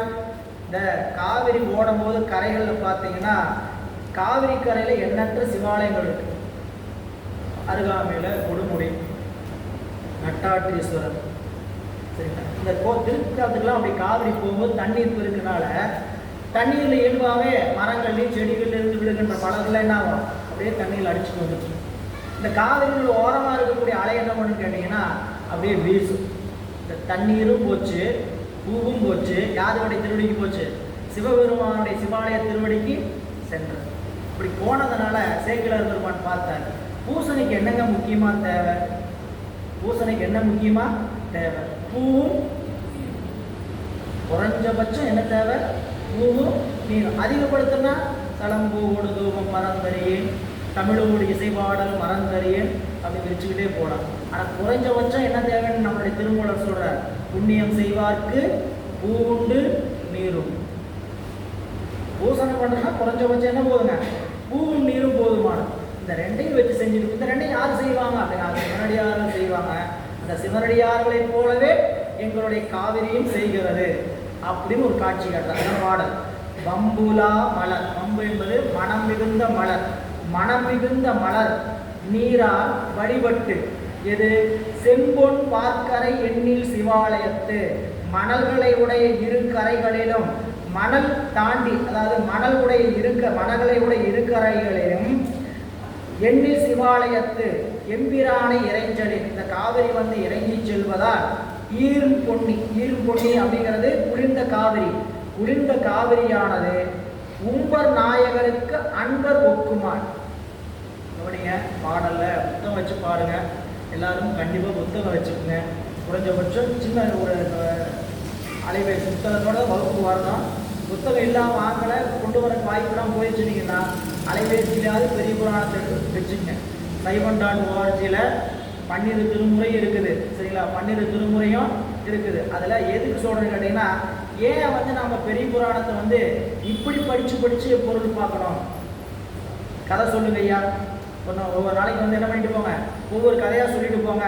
63 வார்த்தை, அதிகபட்சம் 100 வார்த்தை என்ன பண்ணுங்க, ஒரு வருஷம் 1.5 வருஷத்துல எங்களை என்ன பண்ணிருங்க, பெரிய புராணத்தை முடிச்சு கொடுத்துட்டு பண்ணலாம். ஏன் அப்படி சொல்லணும், ஏன் இப்படி படிக்கணும் அப்படின்னா, சேக்கிழார் பெருமாள் சொல்லாச்சு இல்லை. இப்போ இத்தனை பாட்டில் சொன்னதுக்கும் இந்த பாட்டில் சொன்னதுக்கு என்னன்னு கேட்டீங்கன்னா, உம்பர் நாயகருக்கு அன்பரும் ஒக்குமான். அன்பர் ஒக்குமான்னு சொல்லலை. இத்தனை பாடல் என்ன சொல்லிட்டு வந்தாரு பாருங்க, கவனிங்க. 4வது பாடல்ல திரு நான்முகனை போடும் பொன்னிமானன், அடுத்தது கங்கையாம் பொன்னியாம் கண்ணினீர், அடுத்தது அம்மையுடைய உலக ஆளுடைய நாயுடைய உள்ளையில் கருணைன்னு ஒழுக்கம் போனதுக்கு சொன்னார் இல்லையா. இங்க அன்பரும் ஒக்குமான், தேவர் நாயகர், அன்பர் நாயகன் தான் இருங்க, சிவபெருமான், தேவதேவன், மகாதேவன் அப்படின்னு சொல்றாரு இல்லைங்களா. இப்போ நம்ம நாட்டில் அந்த மகாதேவன் வழக்கு இல்லை, கேரளாவில் போனீங்கன்னா மகாதேவர் அப்படின்னு தான் வழக்கு இல்லை. அப்படி அன்பருக்கும் ஒக்குமான் அப்படின்னா என்னன்னு கேட்டீங்கன்னா, உயர்வு சிறப்புமை. ஏன்னா இத்தனை பேரை விட சிவனடியார்கள் இறைவனை வழிபாடு செய்யறத உயர்ந்தது புரியல. அப்படி காட்டி அன்பரும் ஒக்குமான் அப்படின்னு காட்டுறார். வாசநீர் குடை மங்கையர் பொங்கையில் பூசு குங்குமம் புனை சாந்தமும் வீசு தென்திரை மீது கிழிந்து ஓடு நீர் தேசுடைத்து எனினும் தெளிவில்லதே. காவிரி நல்லா தெளிவான நீர் தான், காவிரிக்கெல்லாம் தெளிவான நீர் தான். ஆனால் எங்களுடைய நாட்டு பெண்கள், சோழ நாட்டு பெண்கள் காவிரியில் போய் நீராடுறதுனால அவங்க உடம்புல பூசி இருக்கக்கூடிய குங்கும பூச்சும் சந்தன பூச்சும் காவிரியில் கலந்ததுனால காவிரி தெளிவில்லாமல் ஓடிட்டு இருக்குது. யோசிச்சு பாருங்க, காவிரியில் போய் கற்பனையாக கூட இருக்கணும், காவிரியில் போய் தண்ணி தெளிவாக இருக்குது, பெண்கள் குடைந்து ஆடியதுனால உடம்புல இருந்த சந்தனமும் குங்குமமும் கலந்ததுன்னா அவ்வளவு பூசி இருந்தாங்களா, எத்தனை பேர் பிடிச்சிருப்பாங்க, எத்தனை பேர் பிடிச்சிருப்பாங்க. இன்னைக்கெல்லாம் அப்படி சொல்ல வேண்டியதில்லை. இன்னைக்கு அங்கேயே அதாவது வேலையை தாண்டினோடனே கலக்கி விட்டுறாங்க புரியல. அதுக்காக வேற நேரமாக தான் ஓடிட்டு இருக்குது. சேக்கிழார் பெருமானுடைய காலத்தில் காவிரி என்பது பொய்யாக்கா, நல்லா நம்ம புரிஞ்சுக்கங்க, நம்மளுடைய அருளாளருடைய வாக்கில் வந்திருக்கு. இந்த காவிரி என்ன காவிரி, வான் பொய்த்தாலும் தான் பொய்யா காவிரி, வான் பொய்த்தாலும் தான் பொய்யா யாருடைய வாக்கில் வந்திருக்குதுங்க, அருளாளருடைய வாக்கில் வந்திருக்கு. அதனால தமிழகத்துக்கு காவிரி வராதுங்கிற கவலை யாருக்குமே எப்பயுமே வேண்டாம். எப்படியாவது வரும், எப்படியாவதுன்னா எப்படி வேணா வரும். தண்ணீர் அதிகமாச்சு திறந்து விட்டு தான் ஆகணும், அப்படி வரலாம் புரியுதா.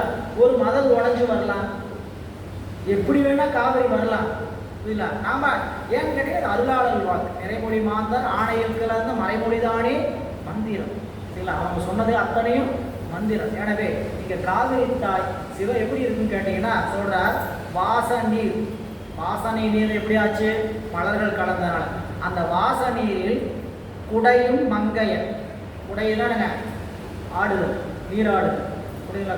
கையால் குடைந்து குடைந்து உன் கடல்வாடி திருவெம்பாகம். எப்படி போய் மார்கழியில் நீராடணும்னு சொல்லுங்க, எப்படி சொல்கிறாருங்க, கையார் குடைந்து உடைந்து உன் கடல்வாடி. ஐயா வழியடின்னு சொல்கிறார் இல்லைங்களா. காதார் குடையாட பைம்பூன் கடலாட கோதை குடலாட பண்ணின் குழாமாட சீதம் குணலாடி சிற்றம்பரம்பாடி வேத பொருள்பாடி அப்புருளா மாவாடி ஆதித்திறம்பாடி அந்தமா மாவாடி பேதித்து நம்மை வளர்த்தெடுத்த வெய்வளைதன் பாதத்திறம்பாடி ஆடேடோ எம்பான்னு சொல்லும் போது இறைவனை எப்படி நீராடுன்னு சொன்னீங்கன்னா, கையால் குடைந்து குடைந்து உன் கடல்வாடி. கையால் குடைந்து அப்படின்னா என்ன, நீச்சல் அடிச்சுட்டு கையால் குடைந்துன்னா என்னதுங்க, தண்ணியில் போய் குடையிறதுன்னா என்ன, நீந்திக்கிட்டேன். நீந்தும் போது எப்படி நீந்து, சிவபெருமான் அண்ணாமலையார் நினைஞ்சு நீந்தியா, நீ அதே நினைச்சு நீந்தாத. இந்த பெண்கள் அப்படி சொல்றாங்க, அண்ணாமலையார் நினைஞ்சு நீந்து, அண்ணாமலையாரே சிவசிவா சிவசிவான்னு தண்ணியில குளிச்சுட்டு வா அப்படி இந்த பெண்களுக்கு அங்கே அறிவுறுத்தப்படுகிறது இல்லை. கையார் வளை சிலம்ப, காலார் குழையாட, மையார் குடற்புரள, தென்பழைய பண்டொழிப்ப, செய்யானை வெந்நீர் அணிந்தானை சேர்ந்தறியார் கையான் அப்படின்னு சொல்லும் பொழுது இறைவனை ஆர்த்த பிறவி துயர்களை நாம் ஆர்த்தாடுகின்ற அந்த தீர்த்தண்டமே நாம் எப்படி தீர்த்தாடணும்? முழுகும்போது எழுந்திருக்கும் போது சிவசிவா சிவசிவான் எழுந்து அவன் திருநாமத்தை சொல் கூத்தாள் நீராடு. அதான் திருவம்பாவையோட நோக்கம். திருவம்பாவை மார்கழியில் அதோட நோக்கம் என்ன அப்படின்னு கேட்டீங்கன்னா, பெண்கள் எல்லாம் ஒரு குழுவாக சேர்ந்து இறைவனை வழிபாடு செய்வது. காலை எழுந்து போய் காவிரி நீராடி எழுந்து வந்து வழிபாடு செய்தார்கள் அப்படிங்க. இங்கே வாசநீர் குடையும் மங்கையர் கொங்கையர் அவருடைய உடம்புல இருக்கக்கூடிய பூசு குங்குமமும் புனை சாந்தமும், புனை சந்தனம் தான் சாந்தம் என்னங்க சந்தனம். இது அன்றைய நாளில் பாடி லோஷன், இதில் சன்ஸ்கிரீன் லோஷன். அன்னைக்கு சந்தனத்தையும் குங்கும பூச்சியும் பூசிட்டு அன்னைக்கு வந்து சன்ஸ்கிரீன் லோஷன் பாடி லோஷன் இல்லை. இன்னைக்கு அதான் மாறிடுச்சு, இன்னைக்கு செயற்கை வந்துடுச்சு. அப்படி பூசனது என்னாச்சுன்னு கேட்டிங்கன்னா, வீசு தென்திரை மீது இழிந்து போய் கரையில் உட்காந்து குளிக்கும் போது அந்த அலை வந்து அது மேலே அடிச்சுதான். அதனால் என்னாச்சு, அதுலேருந்து இறங்கி ஓடும் நீர் பேசுடை தெளினும். ஓடுற நீர் நல்லா தெளிவானதாக இருந்தாலும் என்ன தெளிவு இல்லை. தேசு உடைத்துனா ஒளிவுடையதாக இருந்தாலும் தெளிவுடையதாக இல்லை. மாயிரைத்து எழுந்து ஆர்ப்ப வரைதரு பூவிரித்த புதுமது பொங்கிட வாவியில் பொலி நாடு வளம் தர காவிரி புனல் கால் பறந்து ஓங்குமால். காவிரி வந்து ஓடிட்டு இருக்கிற காவிரி வயலுக்குள்ள வாய்க்காலுக்குள்ள வருது. வாய்க்கால் பாசனம் அதுதான் அந்த பாட்டில். ஏன்னு கேட்டீங்கன்னா, எங்கே கூட்டிகிட்டு போக போகிறாரு? காவிரி நாடு. எதனால் சிறப்பு? சோழ நாடு. எதனால் சிறப்பு? காவிரி நாடு. ஏங்க காவிரி நாடு சிறப்பு? காவிரி பாஞ்சதுனால தான் விவசாயம். அந்த விவசாயம் எப்படி நடக்குதுங்கிறது வரிசையாக சொல்ல போகிறார் இல்லை. அப்போ கூட்டிகிட்டு போகிற வழியே எப்படின்னு கேட்டிங்கன்னா, காவிரி புறப்படுற இடத்துலேருந்து வந்து காவிரி இப்போ எங்கே போகுதுள்ள ஒரு வாய்க்காலுக்குள்ளே போகுது. அந்த வாய்க்காலுக்குள்ளே போகிறது எப்படி போகுது அப்படின்னா, மா இறைத்து வண்டு இறைத்து, வண்டுகள் பூக்கள்ல அந்த காவிரியினுடைய மலர் விழுந்து வரக்கூடிய மலர்ல வண்டுகள் மொய்ப்பதனால அந்த வண்டு இறைச்சல். வண்டு இறைத்து எழுந்து ஆர்ப்ப, அவ்வளவு பலமாக இருந்து எழுந்து ஆர்த்த வரை தரு மலையிலிருந்து அடுத்து கொண்டு வந்த பூ விரித்த, பூ மலர் விரித்த புது மது பொங்கிட. காவிரியில் தண்ணீர் அடித்து வருகிறது. அந்த தண்ணீரில் வந்த பூக்கள் எல்லாம் விரிந்து அதிலிருந்த தேன் மது பொங்கிட காவிரியும் அந்த தேனும் கலந்து ரெண்டு என்னாச்சுங்களா இங்கே உள்ளவங்க தான். வாவியில் கொடி நாடு வளம் தர, வாவி குளம் ஏரி இப்படி வந்து உள்ளம் வந்து வளம் தரும் பொருட்டு காவிரி புனல் கால் பறந்து ஓங்குமாள். கால்னா வாய்க்காலில் உள்ள வந்து ஏறுகிறது. வாய்க்கால் பாசனம் அது காவிரியுடைய பிரிப்பு. பவானி சார்னா பவானி வாய்க்கால். காவிரி வந்து கெடிலம் நதியாக பிரியுது இல்லைங்களா. காவிரி வந்து நொய்யலாக பிரியுது. இத்தனை நதியாக பிரிஞ்சுது புரியுங்களா. இப்போ கெடிலம்ங்கிற நதியே நீங்கள் விழுப்புரத்துக்கு அந்த பகுதி பாசனத்துக்கு போகிற கெடிலம் தான். அது காவிரியினுடைய கிளை நதி தான் இல்லை. கெடில நதியே மிகுந்து ஓடுறதுக்கு எங்கே போயிங்க? நீங்கள் போய் விழுப்புரத்துக்கு பக்கத்தில் போயிட்டீங்கன்னா கெடில நதியினுடைய பாலம் இருக்குது. இந்த பாலம் பார்த்தீங்கன்னா காவிரியோட பெருசாக இருக்குது. யோசிச்சு பாருங்க, காவிரியில் எவ்வளோ தண்ணி வந்திருந்தால் இந்த நதி கட்டியிருப்பாங்க, இந்த நதிக்கான வாய்க்கால் கட்டியிருப்பாங்க. பாலம் அவ்வளவு வளர்ந்தக்கூடிய காவிரின்னு சொல்றாரு. அப்படி வந்து வாய்க்காலில் உள்ளே வருகிறது. அப்படி வந்தபோது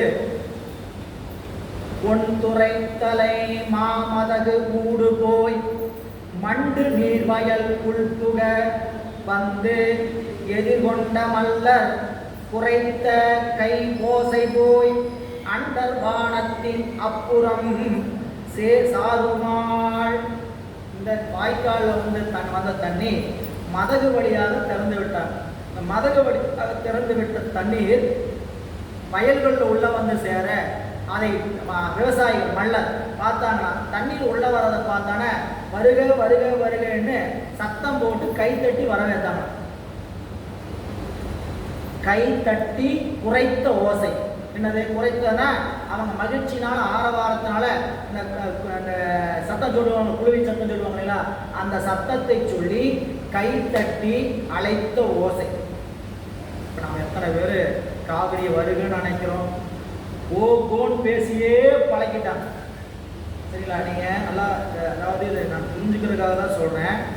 காவிரியை வரவேற்கலை வனங்களை ஆகட்டும், புரியல, அதை அசிங்கப்படுத்தாமல் இருந்தால் போதுமானது. அதுவே இன்னைக்கு மக்கள்கிட்ட விழிப்புணர்வு இல்லை. யாரோ சொன்னாங்க, எதையோ சொன்னாங்கன்ட்டு காவிரியில் செய்யக்கூடிய அசிங்கங்கள் இருக்குது பாருங்க, கொள்ளையோ தாங்க முடியாது. 20 வருஷத்துக்கு முன்னாடி 5 வருஷத்துக்கு முன்னாடி எங்கள் பின்னாடி காவிரி பார்த்தீங்கன்னா இறங்கி குடிக்கலாம், புரியுதா? இப்போ குடிக்கலான்னு போகலான்னு நினச்சோன்னா பயமாகவும் கஷ்டமாக இருக்கும். ஏன் என்ன காரணம்? கால் வைக்க முடியாத அளவுக்கு தண்ணீர் அசிங்கமாக தண்ணி துணியை பண்ணுறது, அங்கே போனால் காலில் துணி சிக்கிட்டு, புரியல, ஒன்றுமே பண்ண முடியல. இதையெல்லாம் என்ன எங்கேயோ யாராவது சொன்னாங்க. இந்த விழிப்புணர்வு மக்கள்கிட்ட போயிடுச்சு, புரியல. ஏன் இங்கே தண்ணீர் நம்மளுக்கு பாதிப்பு, ஏன் வடநாட்டில் தண்ணீருக்கு அந்த கங்கையும் இதெல்லாம் பொங்கி வருதுன்னு கேட்டீங்கன்னா, நாள்தோறும் வணங்குறாங்க. கங்கையை தீபாவளி காட்டி வணங்குறாங்க. கொடுக்குது, வணங்குறவங்களுக்கு கொடுக்குது, கெடுக்கிறவங்களுக்கு அப்புறம் அர்த்தம் பண்ணும். நம்ம வணங்கலினாலும் தண்ணீர் அப்படி நினைக்கணும், புரியுதா? அதான் இங்கே சொல்கிறார். இந்த காவிரி பொன் துறைத்தலை மாமதுகு உணவு கூடு போய், பொன் துறைத்தலை அப்படின்னாங்க அந்த வாய்க்கால் வழியாக சென்று மாமதகு திறந்து விடப்பட்ட வழியாக வெளியே போய் மண்டு நீர்வயல் உள்புக, செறிந்த நீர் வயலின் உள்ளே செல்ல, அதை என்ன பண்ணிச்சுன்னா வந்து எதிர்கொண்ட மல்லர்னா விவசாயிகள் வந்து எதிர்கொண்டாங்க. குறைத்துனாங்க சத்தமிட்டு ஆரவாரமிட்டு கைத்தட்டிய ஓசை எங்க போச்சுன்னா வான் எட்டுச்சான். கைத்தட்டிய ஓசை குறைத்த ஓசை மன்னிச்சு வானம் எட்டி இது காட்டுறாரு. அப்போ கை ஓசை போய் அண்டர் வானத்தின் அப்புறம் சாருமான், அது உழவின் மூலம்தான் அறம் பெருகும் காட்டுறாரு. இனி அடுத்ததாக உழவு தொழில் எப்படி நடக்குது? தண்ணி வந்துச்சு, வாய்க்கால்கள் வந்தாச்சு, சரிங்களா? எல்லாரும் விவசாய குடும்பத்திலிருந்து வந்திருப்பீங்க, சரிங்களா? விவசாயம் பற்றி அறிவே இல்லாதவங்களுக்கு விவசாயம்னா என்னன்னு சொல்லி கொடுத்துருவோம். செக்குலர் எத்தனை நாளில் உழவு ஓட்டணும், உழவு ஓட்டுறதுக்கு முன்னாடி என்ன செய்யணும் அப்படின்னு வரிசையாக காட்டுறார் பாருங்க. இது வந்து உழவு தொழில்.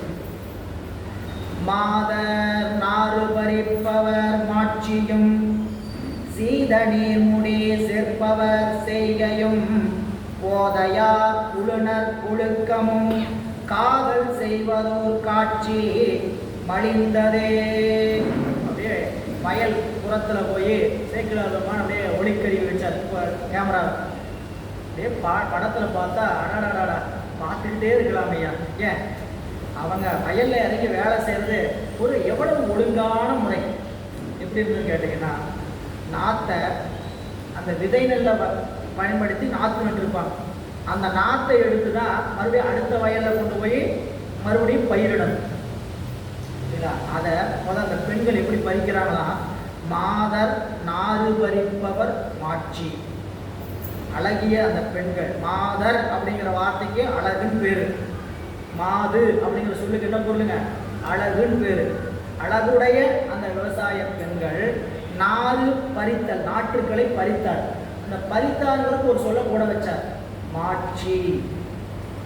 ஏன் எல்லாருனாலையும் போய் அதை செய்ய முடியாது, வழக்கம் இருக்கணும். இல்லாட்டினா நாற்று நட்டதை போய் எப்படியாவது கொடுங்கன்னா என்ன வரும்?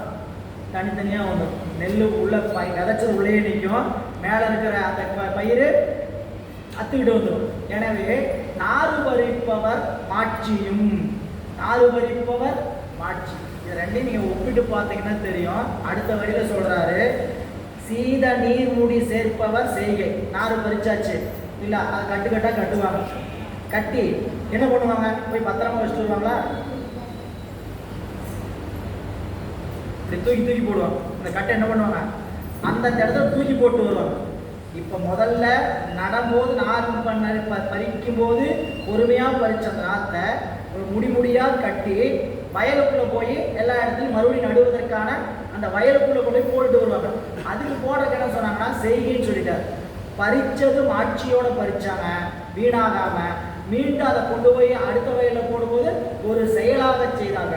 சீத நீர்மூடி சேர்ப்பவர் செய்கையும் போதையார் செய் உழுனர் ஒழுக்கம். போதையார் அப்படின்னா முழக்கம் நிரம்பிய வயலில் உழுகுகின்றவர்கள் செய்கின்ற ஒழுக்கம். எப்படி? இந்த நாற்று என்ன இடைவெளியில் நடணும், அதாவது டேப் வச்சு அளந்தான்றாங்க. கரும்புன்னா எவ்வளவு தூரம் நடணும், நெல்லுனா இத்தனை இடைவெளி இருக்கணும், தென்னைனா இவ்வளோ இடைவெளி இருக்கணும், அளவு வச்சாங்க. புரியுங்களா? நெல்லுக்கு இவ்வளோதான் இடைவெளி இருக்கணும், தென்னைக்கு இவ்வளோ இடைவெளி இருக்கணும், அப்படி தான் நாற்று நடணும்ட்டு. இது ஏதாவது அளந்து வச்சாங்களா? அப்படி வச்ச வரிசை பார்த்தீங்கன்னா அப்படியே நெட்டுக்கு வரிசையாக இருக்கும். அதுதான் ஓதையா உழுனர் செய் ஒழுக்கம். அவங்க அந்த பயிற்சியினால் பலகாலம் அந்த விவசாயத்தை செய்வதனால அப்படி இருக்கக்கூடிய ஒழுக்கம் எல்லாம் காதல் செய்ததோர் காட்சி மழிந்தது. விவசாயம் செய்யக்கூடிய அந்த பகுதியை பார்த்தா பார்த்துக்கிட்டு இருக்கலாங்கிற ஆசை, காதல் பெருகிச்சான். அப்படிப்பட்ட காட்சி மழிந்தது. உழுதசால் மிக ஊறி தெளிந்த சேரு இழுது செய்யின் உள் இந்திரத் தெய்வம் தொழுது இந்திரத் தெய்வம் தொழுது நாறு நடுவார் தொகுதியே பழுதில் காவிரி நாட்டின் பரப்பெலாம். வயல்ல விவசாயம் செய்வதற்கு அந்த நிலத்தை பண்படுத்துறதுக்கு முன்னாடி ஒரு வேலை செய்வாங்க. நிலத்தை உடச்சி விடுவாங்க. நிலத்தை உடச்சி விட்டதுக்கப்புறம் தண்ணீர் விட்டுருப்பாங்க. இந்த தண்ணீர் விட்டதில் அது எப்படி ஆகணும், நெய் போல அந்த நிலம் ஆகணும். அதனுடைய தன்மை எப்படி ஆகணும், கட்டிய கல்லுகளாக இருந்த நிலம் தண்ணீர் பாய்ச்சி பாய்ச்சி அப்படியே நெய் போல அந்த நிலம் ஆகணும். அப்படி ஆகும்போது இந்த விதையை போய் என்ன பண்ணுவாங்க, பறிச்சதை நாற்றை கொண்டு போய் மறுபடியும் நடுவாங்க. அதான் சொல்றார் உழுத சால். உழுத அப்படின்னா என்னதுங்க, சால் உழுத பின். சால் உழுத பின் அப்படின்னா நிலத்தை ஓட்டிய பின் மிக ஊறி, அது என்னாச்சு, நல்லா பயன்பெறும்படி ஊறிச்சு. ஊறிய பிறகு தெளிந்த சேரு. இது நல்லா குழம்புலன்னு எப்படி அந்த சேரு எப்படின்னா இழுது செய்யின் உள். இழுதுன்னா நெய். நெய் போல அந்த வயல் இருந்துதான். செய் அப்படின்னா வயல். செய் என்பது வயல். சிவஞான போதம் 2ஆம் வகுப்பா வெண்பாவை படித்தவங்களுக்கு நினைவு இருக்கும். இங்கே பலரும் சித்தாந்த வகுப்பு படித்தவங்க தான். ஆனால் நினைவு இருக்குமானா கொஞ்சம் கஷ்டம்தான் இல்லை. இறைவன் எப்படி உயிர்களுக்கு வினைபோகத்தை ஊட்டுகிறான் அப்படின்னு கேட்டிங்கன்னா, பிறப்பாகி அதாவது பிறப்புகளை கொண்டு வந்து ஆணவ மலச்சேருங்கிற சேத்துல கொண்டு வந்து விதைக்கிறான். வினையாகிய சேத்துல கொண்டு வந்து விதைக்கிறான். இப்படி ஆணவ மலச்சேத்துல கிடந்த உயிரை எடுத்து வினையாகிய வயலை கொண்டு வந்து விதைக்கிறான் அப்படின்னு சொல்லுவார். எப்படி அவங்க வினைக்கு தகுந்த மாதிரி இந்த வயல் எப்படிப்பட்ட வயலாக இருக்குது, அவங்க வினைக்கு தகுந்த மாதிரிட்டு 2ஆம் வகுப்பா சொல்லும்பொழுது செய்த வினையே வரும். எது போல செய்யல பயிரிட்டா என்ன பயிர் வெளி வருமோ அது போலே வரும். அதனால செய் அப்படிங்கிறது என்னதுங்க, வயல்ங்கிற குறிப்பு 2ஆம் வகுப்போல சொல்லியிருப்பார். படிச்சு பாருங்க. இங்க இழுது செய்யினுள் நெய் போல நல்ல சேறு ஊறி இருந்த அந்த வயலினுள் இந்திர தெய்வனம் தொழுது.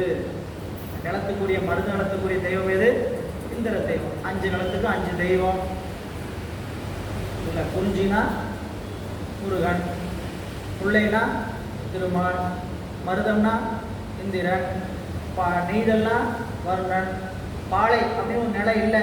இந்த குறிஞ்சியும் முல்லையும் எப்போ கெட்டு போய் இடையில நிற்கு, அந்த இடம் ஒரு இடம் இருக்கும், அந்த இடத்துல பாலை. அந்த பாலைக்கு தெய்வம் கொற்றவை துர்க்கை. அப்படின்லாம் ஐவகை நிலன் ஒழுக்கம் சொன்னார்கள் தமிழர்கள். ஐவகை நிலன் ஐவகை தெய்வம். நிலத்துக்கு ஒவ்வொரு நிலத்துக்கு ஒரு தெய்வம் சொன்ன மாதிரியே அந்தந்த நிலத்துக்குரிய பல வகையான கருப்பொருள் இருக்கு. இப்போ நிலங்கிறது முதற்பொருள். நிலங்கிறது முதற்பொருள். நிலமும் காலமும் முதற்பொருள். தமிழர்கள் இப்படி தான் ஒழுக்கத்தை வகுத்துக்கிட்டாங்க. அகத்திணை புறத்திணை தமிழில் படித்தது நான் நினைவுபடுத்தி பாருங்க. தமிழில் நம்ம படிக்கிற காலத்தில், அதாவது கீழே 12ஆம் வகுப்பு கீழே இருக்காது, மேலே படிக்கும் போது பிஏ தமிழ் அப்படிங்கிறது படிச்சிருந்தீங்கன்னா என்ன இருங்க, அகத்திணை புறத்திணை. அகத்திணையில் முதற்பொருள் கருப்பொருள் உரிப்பொருள். முதற்பொருளாவது நிலமும் பொழுதும், கருப்பொருளாவது தெய்வம் உணவு பறை அப்படின்னு சொல்லக்கூடிய 14 வகையான கருப்பொருளுக்கு உரிப்பொருள். உணர்ச்சி கிளம்பி வருவது உரிப்பொருள் அப்படின்னு சொல்லி நமக்கு காட்டியிருப்பாங்க. எதுக்குன்னு கேட்டிங்கன்னா, எப்படி ஒவ்வொரு நிலத்துக்கும் ஒவ்வொரு கடவுள் ஒவ்வொரு உணவும் வகுத்தாங்கன்னு சொல்லுவாங்க. எது அப்படி வச்சு வாழ்ந்தங்காட்டி தான் வாழ்க்கை முறையாக இருக்குது. இப்போ நாம் என்ன பண்ணுறோம், நமக்குரிய உணவு எதுவோ அதை விட்டுட்டு வேறு நாட்டில் என்ன உணவோ அதைத்தான் நம்ம விரும்பி சாப்பிட்றோம். உடம்பு கெட்டு போகும். இந்த நிலத்தில் இருக்கிறவங்களுக்கு என்ன சாப்பிட்டா சேருமோ அதைத்தான் இங்கே ஒரு சாமி உற்பத்தி பண்ணி வச்சிருக்கிறார். இல்லை, இதை விடுத்துட்டு நீங்கள் வேற தேடனால தான் நமக்கு என்ன வருது? நோய். இல்லை, ஏன் அவங்க நாட்டில் அப்படி வச்சுக்கிறார்? அவங்க நாட்டுக்கு அந்த உணவு தேவைன்னு சாமி அங்கே அப்படி படைச்சு வச்சிருக்கிறார். இல்லை, அப்போ ஐவகை உணவு நிழலுக்கும் ஐவகை. இப்போ நீ மலை பிரதேசம் குறிஞ்சியில் போய் நீங்கள் சாப்பாடு செஞ்சு சாப்பிட முடியுமா? அங்கே என்ன கிடைக்கும்? தினைமாவும் தேனும் கிடைக்கும். அதுதான் உணவும் வச்சார். இல்லை, முல்லையா இறைச்சி தான் கிடைக்கும். காடு பகுதியில் இறைச்சி தான் உணவு. வேடங்களுக்கு எது உணவு? இறைச்சி தான் உணவு. மருது நிலத்துக்கு வயல் சார்ந்தவங்களுக்கு நெல்லு தான் உணவு. பின்னாடி சொல்ல போறாரு யாராருக்கு என்னென்ன உணவு. எனவே இங்கே இந்திர தெய்வம் தொழுது. ஏன் அந்த மருது நிலம் வயலுக்குரிய வயலும் வயல் சார்ந்த பகுதிக்கும் உரிய தெய்வம் இந்திரன். இந்திரனை தொழுது நாட்டு நற்றார்கள். அப்படி நாறு நடுவர் தொகுதியே காவிரி நாட்டினுடைய பரப்பெல்லாம். அப்படி காவிரி நாடு எங்க பார்த்தாலும் இப்படி உழவு செய்கின்ற விவசாயம் செய்கின்ற இடம்தான் எங்கும் பார்க்க முடியும். நீ யாப்பு செய்யலுடைய யாப்பை மாத்துறாரு. அப்புறம் என்ன உள்ள உழுத நாற்று நட்டாச்சு. நாற்று நட்டது விளைய தொடங்குது. எப்படி விளைய தொடங்குதுன்னா, மண்டு புனல் பரந்த வயல் வளர் முதலின் சுருள் வெறிய கண்டு உழவர் பதம் காட்ட கலை களையும் கடைசியர்கள் தன் தரளம் சுரிமணிலம் இடறி இடை தளர்ந்து அசைவார் வண்டலையும் குழலலைய மடநடையின் வரம்படைவார்.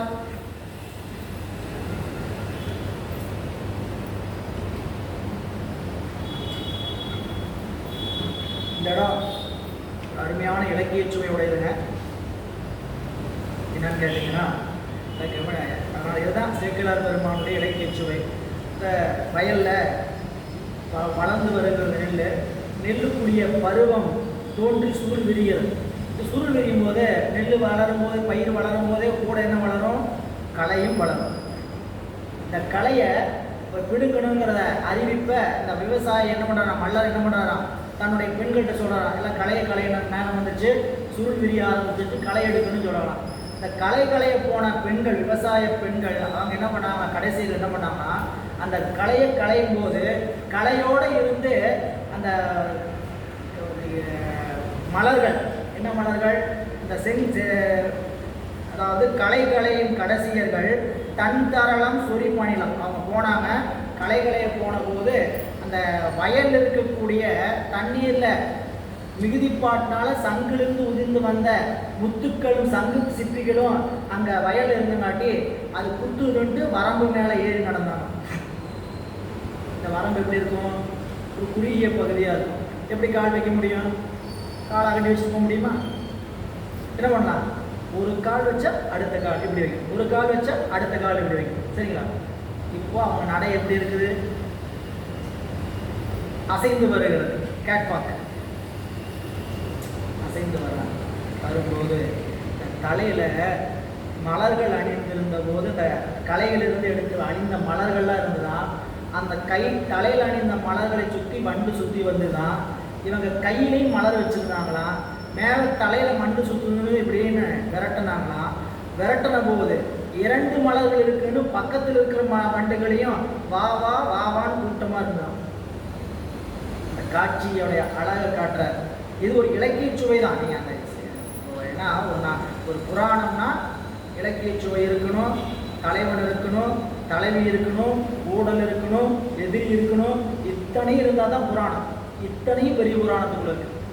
தலைவன் சுந்தர் ஆளாள சுந்தர், தலைவிகள் 2 பேர், கமலினி அணிந்ததை என்று சொல்லக்கூடிய பறவையார் சங்கிலி ஆச்சு. இவங்களுக்கு ஊடல் வந்துச்சு, ஊடல் வந்துச்சு. எதிரி பகையாளினா எத்தனை பேர் புராணத்தை காட்டுறாரு? முத்தநாதன் காட்டுறாரு, அதிசூரனை காட்டுறாரு, எத்தனை பகையாளிகளை காட்டுறாரு. புரியுங்களா? ஒரு இலக்கியம்னா இத்தனையும் கூடி இருக்கிறது இலக்கியம். அப்போ இங்கே பாருங்க, பாடல் வழியாக பாருங்க. மண்டு புனல் பரந்த வயல்.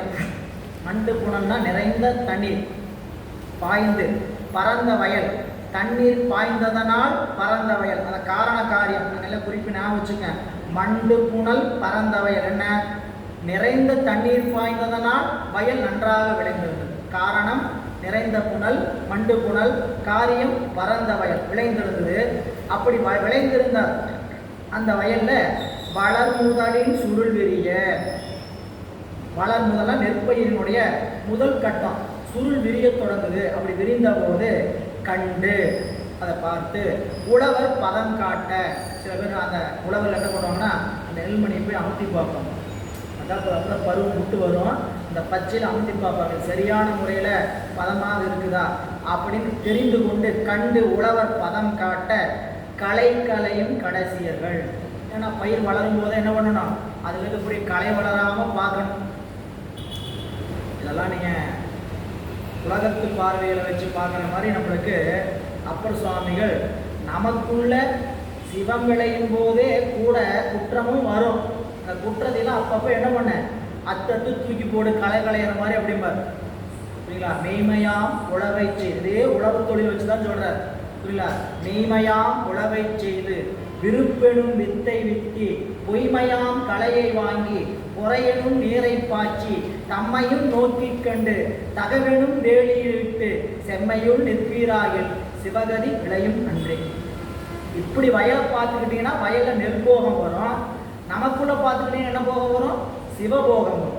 எப்படிப்பட்ட உழவு செய்யணும், மெய்மையாம் உழவை. இங்கே என்ன வேணும் உங்களுக்கு, நெல் வேணும்னா நெல்மணியை போடணும், கரும்பு வேணும்னா கரும்பு பதற போடணும், இப்படி வேணும் இல்லையா? அதுபோல நீங்கள் உள்ளுக்குள்ள சிவபோகம் வேணும்னா என்னத்தை உழவு செய்யணும், உண்மையாக இருந்து உழவு செய்யணும். மெய்மையாக உழவை செய்து அதில் விருப்பெனும் வித்தை வித்தி. சிவத்தை அடைஞ்சே ஆகணுங்கிற விருப்பம் நம்மளுக்குள்ள இருக்கணும். விருப்பெனும் வித்தை வித்தி பொய்மையாம் கலையை வாங்கி. என்ன கலையை எடுத்துடணும், பொய்மையாம் கலை. என்ன பொய்மையாம் கலை, இந்த உலகத்தின் மீது இருக்கக்கூடிய விருப்பத்தை எல்லாம் பொய்யும் நினைக்கணும். கஷ்டமாக தான் இருக்கும் இல்லைங்களா? இதெல்லாம் கஷ்டமாக தான் இருக்கும். ஏன்னு கேட்டிங்கன்னா சிவபெருமான் தருகின்ற அருள் நிலைப்பாட்டை வேறு ஒருவராலும் தர முடியாது அப்படின்னு யார் உறுதிப்பாட்டோன்னு நினைக்கிறீங்களோ அவங்க தான் மெய்யா பார்ப்பீங்க. இல்லாட்டினா அது வரைக்கும் என்ன தோணும், உலக காட்சி மூலம் பொய்யாக தான் இருந்தாலும் அதை என்ன பார்ப்போம், மெய்யாக தோன்றிவிடும். அதனால தான் சொன்னார் நம்முடைய பாடலை சொல்லும் பொழுது, எத்தனை தான் கற்றாலும் எத்தனை தான் கேட்டாலும் எத்தனை சாதித்தாலும் இன்புறா சித்தமே. எவ்வளோ அருமையாக சொல்றார். எத்தனை தான் கற்றாலும் எத்தனை தான் கேட்டாலும் எத்தனை சாதித்தாலும் இன்புறா சித்தமே. நம்ம ஏதாவது ஒரு பாயிண்ட்ல போய் போதும் வருதா, நம்மளுடைய லிமிட்டை வச்சுங்க, இதை சாதிக்கணும்னு வச்சுங்க, சாதிச்சோன்னு போதும்னு தோணுதா, அங்கே அந்த லிமிட்டுக்கு போயிட்டோம், சாதிச்சாச்சு, மறுபடியும் என்ன பண்ணுவோம், கமா குறி போட்டு வச்சுருக்கோம், நெக்ஸ்ட் இருந்தால் பரவாயில்ல. அதனால ஒரே வார்த்தை சொன்ன, எத்தனை சாதித்தாலும் இன்புறா சித்தமே. ஏன் அப்படி சொல்றார் அப்படின்னா, மெய்யாக தோன்றிவிடும் உலக வாழ்வனைக்கும் பொய்யாக தோன்றாத போது. உலக வாழ்க்கையில எல்லா பொருளும் நமக்கு என்னவா இருந்து தெரிஞ்சுட்டு இருக்கோம், மெய் நினைச்சிட்டு இருக்கோம். மெய் நினைக்கிற வரைக்கும் சாதனை என்ன ஆகாது, முடிவாகாது. இதெல்லாம் பொய் அப்படின்னா போதும், அந்த அளவுக்கு கற்றுக்கிட்டா போதும். கல்வியா போதும், இந்த அளவுக்கு போதும். செல்வமா இந்த அளவுக்கு. எப்போ இந்த போதும் நினைப்போம்னா மெய்யாக தோன்றிட்டு இருக்க வரைக்கும் வராது. பொய்யாக தோன்றும் போது போதுமாடா சாமி அப்படின்னு நினைப்போம். அதெல்லாம் கண்டு சொல்லிட்டு போனாங்க. நாம் என்ன ஆகிறோம்னு கேட்டிங்கன்னா, அந்த பொருளிகளுக்கும் அருளிகளுக்கும் வேறுபாடு தெரியாமல் முடிச்சுட்டு இருக்கோம். வள்ளுவர் சொன்னார், அருட்செல்வம் செல்வத்துள் செல்வம், பொருட்செல்வம் கூறியார்கண்ணும் உள. எல்லாத்துக்கிட்டையும் போய் அருள் சேராது. பொருள் எல்லாத்துலையும் போய் சேருமா சேராதா? நான் போய் யார்கிட்டையும் போக மாட்டேங்க, நிற்குமா?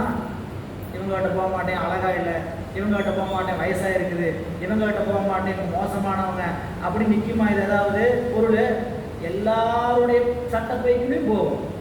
புரியல? அதனால தான் கூறியார்னு சொன்னாங்க. கூறியார்னு என்னதுங்க, கீழானவர்கள்ட்டையும் செல்லும். இது பொருட்செல்வம். ஆனால் அருட்செல்வம் அப்படி செல்லுமா? அருட்செல்வம் அப்படி செல்லாததை பின்னாடி போய் வைக்கிறார். அருட்செல்வம் செல்வத்துள் செல்வம், பொருட்செல்வம் கூறியார்கண்ணும் உள. கேவலமானவர்களிடத்திலும் சென்று சேரும். புரியுதா? அதனால நல்லோரிடத்துல தான் அருட்செல்வம் சேரும். அப்போ நம்மகிட்ட இந்த அருட்செல்வம் சேரணுங்கிறதுக்கு நமக்கு இந்த அருளியலை பற்றி, இந்த அருளை பற்றி தெளிவு பிறக்கணும். நாம் என்ன நினைக்கிறோம், பொருளியல்ல நம்மளுக்கு இப்போ ரெண்டுமே தேவைன்னு நினைக்கிறோம். புரியல? சாமி அருள் செஞ்சுக்கிட்டே இருக்கணும், பொருளியல் வேணும். பொருளியெல்லாம் உலகம் இல்லை, சரிங்களா? அதுதான் சாஸ்வதமும் அல்ல, அதுதான் முடிவான முடிவும் அல்ல. புரியல? ஏன்னா நம்மளுக்கு இப்போ இறையருள் வேணும்னு நினைக்கிறோம். நாம் எந்த எல்லையிலிருந்து இறைவனை அழைச்சிட்டு இருக்கோம்? நீங்கள் நம்மளுக்கு ஒரு கற்பனை வச்சுக்கலாம், இடையில ஒரு கோடு. புரியல? இந்த பக்கம் அருளியல் எல்லை, இந்த பக்கம் பொருளியல் எல்லை. புரியல? நான் எங்கிருந்து அவரை அழைச்சிக்கிட்டு இருக்கிறேன்? பொருளியல் எல்லையிலிருந்து அழைச்சிட்டு இருக்கிறேன். அவர் என்னவா இருக்கிறாரு? நாட்டு ரீச்சபிளா இருக்கிறார். நான் இங்கிருந்து கூப்பிட்டு இருக்கிறேன், அவர் என்ன ஆகிட்டே இருக்கிறாரு? நாட் ரீச்சபிள் வந்துகிட்டே இருக்கு. புரியுதா? இந்த பார்டருக்கு வந்து நின்ன, புரியுதுங்களா? Now take available calls. இப்போ அவர் எடுக்கிறது தயாரா இருக்கிறார். அப்படி வருது. எப்போ இந்த கோட்டை தாண்டி இங்க உள்ள வரீங்களோ அப்போ ரிசீவ் ஆயிடுச்சு, கூப்பிட்டா எடுக்கிறார். புரியல? இப்போ இங்க இருந்துகிட்டு நான் எனக்கு இது கிடைக்க மாட்டேங்குது, வரமா மாட்டேங்குதுன்னா இது இருக்கிற ஏன்னா இதை விரும்புறீங்களே, இதை விரும்பும் போது இவன் அவரை கொடுத்தா நம்ம எப்படி அனுபவிப்போம்? பெருமான் வந்து நாம இப்படி உலகத்தை விரும்பும் போது நீ இதை அனுபவிப்பியா? அப்ப இதை அனுபவி, ஒன்றும் குறையில்லை. சாமி அதுக்காக தான் படைச்சிருக்கிறார். இறைவன் உலகத்தை படைச்சிருக்கிறது அனுபவிப்பதற்கா. ஆனா அந்த அனுபவமே கடைசி வரை உண்மை நினைச்சிட்டு இருக்கிறோம். வாழ்க்கையோட கடைசி வரைக்கும் நேற்றும் அதைத்தான் சாப்பிட்டேன், இன்னைக்கு அதைத்தான் சாப்பிட்டேன், நாளைக்கு அதைத்தான் சாப்பிடணும்னு விருப்பையா வரணும். இல்ல, நாளைக்கு இதை தாண்டி நம்ம அருள்நிலையில் நிற்கணும் அப்படிங்கிற உணர்வு வருவதற்காகத்தான் இந்த உலகத்தை இறைவன் கொடுத்ததுக்கு காரணம் அல்லல் மிக உயிர்க்கு இவை அனைத்தது ஈசன் அருவினைகள் அருந்துவதற்கோ வினையோ அன்றி சொல்லி வரும் மாயோ அணுவை முந்தச் சூழ்ந்தது எது? அல்லல் மிக உயிர்க்கு இதை ஏன் கொடுக்கணும்? இந்த உலக வாழ்க்கை ஏன் கொடுக்கணும்? அனுபவிச்சு இந்த இன்பத்தோட உயர்ந்த இன்பம் இருக்குதுன்னு நீ தெரிஞ்சுக்கணும். இந்த உலக வாழ்க்கைங்கிறது இன்பம் தான். இந்த இன்பத்துக்கு மேல இன்னொரு இன்பங்கிறது எப்ப தெரியும்? இது இன்பம் அல்லங்கிறது இன்னொரு இன்பத்தை அப்ப அனுபவிக்கும் போது தெரியும். எடுத்தோடனே என்னோட இன்பத்தை கொடுத்தா நீ என்ன நினைக்க மாட்டேன்? இது சுவையானதுன்னு நினைக்க மாட்டேன். அதனால அப்படி காட்டுற. எனவே இங்க இந்த பெண்கள் என்ன பண்றாங்களா? கலையும் கடைசியர்கள், கலைகளை களையக்கூடிய இந்த பெண்கள், விவசாய பெண்கள், தன் தரளம் சொறி பணிலம் இடறி, தன் தரளம் குளிர்ந்த முத்துக்கள், சங்குகள், சொரிந்த பணிலமாகிய அவற்றையெல்லாம் இடறி, காலி இடறியதால் இடை தளர்ந்து அசைவார். இடைனா அவங்க பெண்களுடைய இடை தளர்ந்து அசைந்த போது என்ன பண்ணாங்க? வண்டலையும் குழலசைய மடநடையின் வரம்படைவார். வண்டலையும் குழலசைய, வண்டு குழல்னா கூந்தல், வண்டுகள் மேலே போய் அசைந்து கொண்டு இருக்குது கூந்தலை வச்ச பூனால. அந்த நாள் இந்த பெண்கள் ஒரு பக்கம் அசைட்டு இருக்கிறாங்க. அசைந்த போது அவர்கள் மடநடையில் வரம்படைவார். அடுத்த பாட்டு நம்ம பக்கத்தில் இருக்கிற வண்டுகளை கூப்பிடுறேன்னு சொல்றாரு பாருங்க. செங்குவளை பறித்தணிவார் கருங்குழல் மேல் சிறை வண்டை அங்கை மலர் களை கொடு புகைத்து அயல் வண்டு வரவழைப்பார். திங்கள் முதல் பெயர்வு அரும்ப சிறுமுறுவள் தளவு அரும்ப பொங்கு மலர் கமலத்தின் புதுமதுவாய் மடுத்து அயர்வார். முதல் 2 வரியில செங்குவளை மலர்களை களையாக பறித்த, அந்த வயல்ல என்ன மலர் வச்சுக்கலாம்? செங்குவளைங்கிறது உயர்ந்த மலர். அந்த வயல்ல நீரினுடைய உயர்ச்சியினால செங்குவளை உணவுக்கு பயன்படாது. ஆனா இறைவனுடைய பைங்குவளை காரணம் சொன்னீங்களா? அப்படி செங்குவளை மலர்கள் வந்து இறைவனுடைய திருவடிக்கு பயன்படக்கூடிய பூசைக்கு பயன்படும், தலைக்கு அணியலாம். அப்படிப்பட்ட மலர்கள் தான் அந்த வயல்ல வந்து களையா வந்துச்சான். செங்குவளை மலர்களை களைகளாக பறித்து என்ன பண்ணாங்க? அணிவார். தலையில அணிஞ்சாங்க. அணிஞ்ச போது கருப்பு குழல் மேல், அவங்களுடைய கூந்தல் மேல் சிறை வண்டு, நல்லா கவனிங்க. சிறை வண்டு அப்படின்னு என்ன? மலருக்குள்ள போய் வண்டு சிக்கிக்கும். இது ஊதிட்டு போய் உள்ள உட்காந்துக்கும் விரியறதுக்கு முன்னாடி. புரியல? விரிந்து தேன் எடுக்கிறது இல்லை, ஊதி தேன் எடுக்க உள்ள போய் ஏன்னா அதனால அந்த வண்டு ஊதற்கான காரணம் என்னதுங்க அப்படின்னு மலருடைய அப்படி விரிச்சிடும். உள்ள போய் உட்காந்தோன்னா டப்புன்னு இந்த மலர் மாடி பழையபடி தான் மூடிக்கும். இதுக்கு பேர் சிறை வண்டுன்னு பேர். புரியல? இப்போ இந்த பெண்கள் கலைகளை கொடுக்குறாங்க. இந்த மலரை விரியாமல் இருந்தது உள்ளுக்குள்ள இருந்த அந்த சிறை வண்டை என்ன ஆச்சுக்கலாம் மேலே பறந்துடலாம். இப்போ விரிந்து அதை சிறை வண்டை அங்கை மலர் கலைக்கோடு கையில் கலை மலர் வச்சுருந்தாங்களாம். இப்போ பிச்சிருந்த மிச்ச மலர் வச்சுருந்தாங்களாம். அதை மீதம் இருக்கக்கூடிய மலர் அது என்ன மலர், எந்த எதில் வச்சுருந்தாங்களா, கையாகிய மலரில் வச்சுருந்தாங்க. இந்த கையே ஒரு மலர், அதான் போகிற போக்கில் அப்படி கவனிக்கணும். அங்கை மலர் அது என்னது, அழகிய கைமலர் கொண்டு கையில் என்ன வச்சுருந்தாங்களா, கலைக்கோடு உகைத்து, கையாகிய மலரை கலையாகிய மலரை வைத்து உகைத்து விரட்டி, உகைத்துனா விரட்டி அயல் வண்டும் வரவழைப்பார். இப்படி ஒரு நயம் பாருங்க. கை மலர் கொண்டு தலையில் வைத்த மலர்களை கையில் கலையாகிய மலரை வச்சு 3 மலர், தலையில் ஒரு மலர், கையாகிய மலர், கையில் பறித்து வைத்த மலர், இத்தனை வைத்து கொண்டு வண்டை விரட்டனா இது என்ன பண்றது பார்த்தா, வெளியில் இருக்கிற வண்டையெல்லாம் வாங்க வாங்க இன்னும் நிறைய இருக்குது தேனு அப்படின்னு அழைத்து கொடுப்பது போல வரவழைப்பார். அப்புறம் வேலை இப்படி குனிந்து குனிந்து வேலை செஞ்சதுனால நெத்தியில பூரா வியர்வை, தண்ணி தாகம் அடிச்சிருச்சு. எங்கேயோ வயலில் போய் நேரத்தில் தண்ணி குடிக்கிறதுக்கு வயக்காட்டுக்குள்ள அப்படின்னு பார்த்தா இந்த குவளை மலர்னு சொல்லக்கூடிய மலரில் இருக்கக்கூடிய தேனையே தண்ணியெல்லாம் குடிச்சாங்க. இதான் அடுத்த 2 வரி. திங்கள் முதல் பெயர்வு அரும்ப, திங்கள் போல வெற்றி, இந்த முதல்லாம் நெற்றி, திங்கள் போல பிறை நெற்று, திங்கள் பிறை சடை போல இறைவன் வைக்கக்கூடிய பிறை போல திங்கள், அதனால இப்படி வளைவா இருக்கு, புரியல, திங்கள் போல நெற்றி, அப்படிப்பட்ட நெற்றியில வியர்வை அரும்ப, சிறு முறுவல் தளர்வு அரும்ப, வாயில் சிரிப்பும் வேலை செய்கின்ற கலைப்பு தெரியாமல் சிரித்துக் கொண்டிருக்கக்கூடிய அரும்ப, பொங்குமலர் கமலத்தின் பொங்குமலர் தாமரை மலர், அப்படி பொங்குமலர் கமலத்தின் புது மதுவாய் மடுத்து அயர்வார், அதனுடைய புது தேனை எடுத்து தாகம் தீர்த்து கொண்டார்கள். நீ வயலுடைய காட்சி காட்டுறார். கரும்பல்ல நெல்லெண்ண கமுகல்ல கரும்பெண்ண, சுரும்பல்லி குடை நீள துகளல்ல பகலெல்லாம், அரும்பல்ல முளை என்ன அமுதல்ல மொழி என்ன, வருப்பல் 1000 கடைசி மடந்தையர்கள் வயலெல்லாம். 3வது வரையும் முதல்ல வைத்து பொருள் செய்யணும். தூரத்திலும் சேர்க்கலாறு நம்ம பார்த்தாரு. பார்க்கும்போது வயலுக்குள்ள அரும்பரும்பா பூத்திருக்கிற மாதிரி தெரிஞ்சது, புரியல. பக்கத்தில் போனால் இது அரும்பல்ல, இது அரும்பல்ல பெண்களுடைய கூட்டம். அடுத்து சொன்னாரு அமுதல்ல மொழி. இதெல்லாம் பக்கத்தில் போக போக தூரத்துலேருந்து பார்த்தா என்ன தெரிஞ்சுது, அரும்பா தெரிஞ்சுது. பக்கத்தில் தூரத்துலேருந்து பார்த்தா நினச்சது அமுத மொழி மாதிரி தெரிஞ்சுது. அமுத அப்படிங்கிற சத்தம் போல இருந்தது, தேன் மாதிரி காய்களை பாதிச்சான். பக்கத்தில் போனால் இது அரும்பல்ல, என்னது, பெண்களுடைய கூட்டம். இது அமுதல்ல மொழி, என்னது, பேசுவது மொழி அப்படின்னா என்ன, என்னமா தித்திக்க மாதிரி பேசுறாங்கய்யா அப்படின்னு சொல்ற மாதிரி.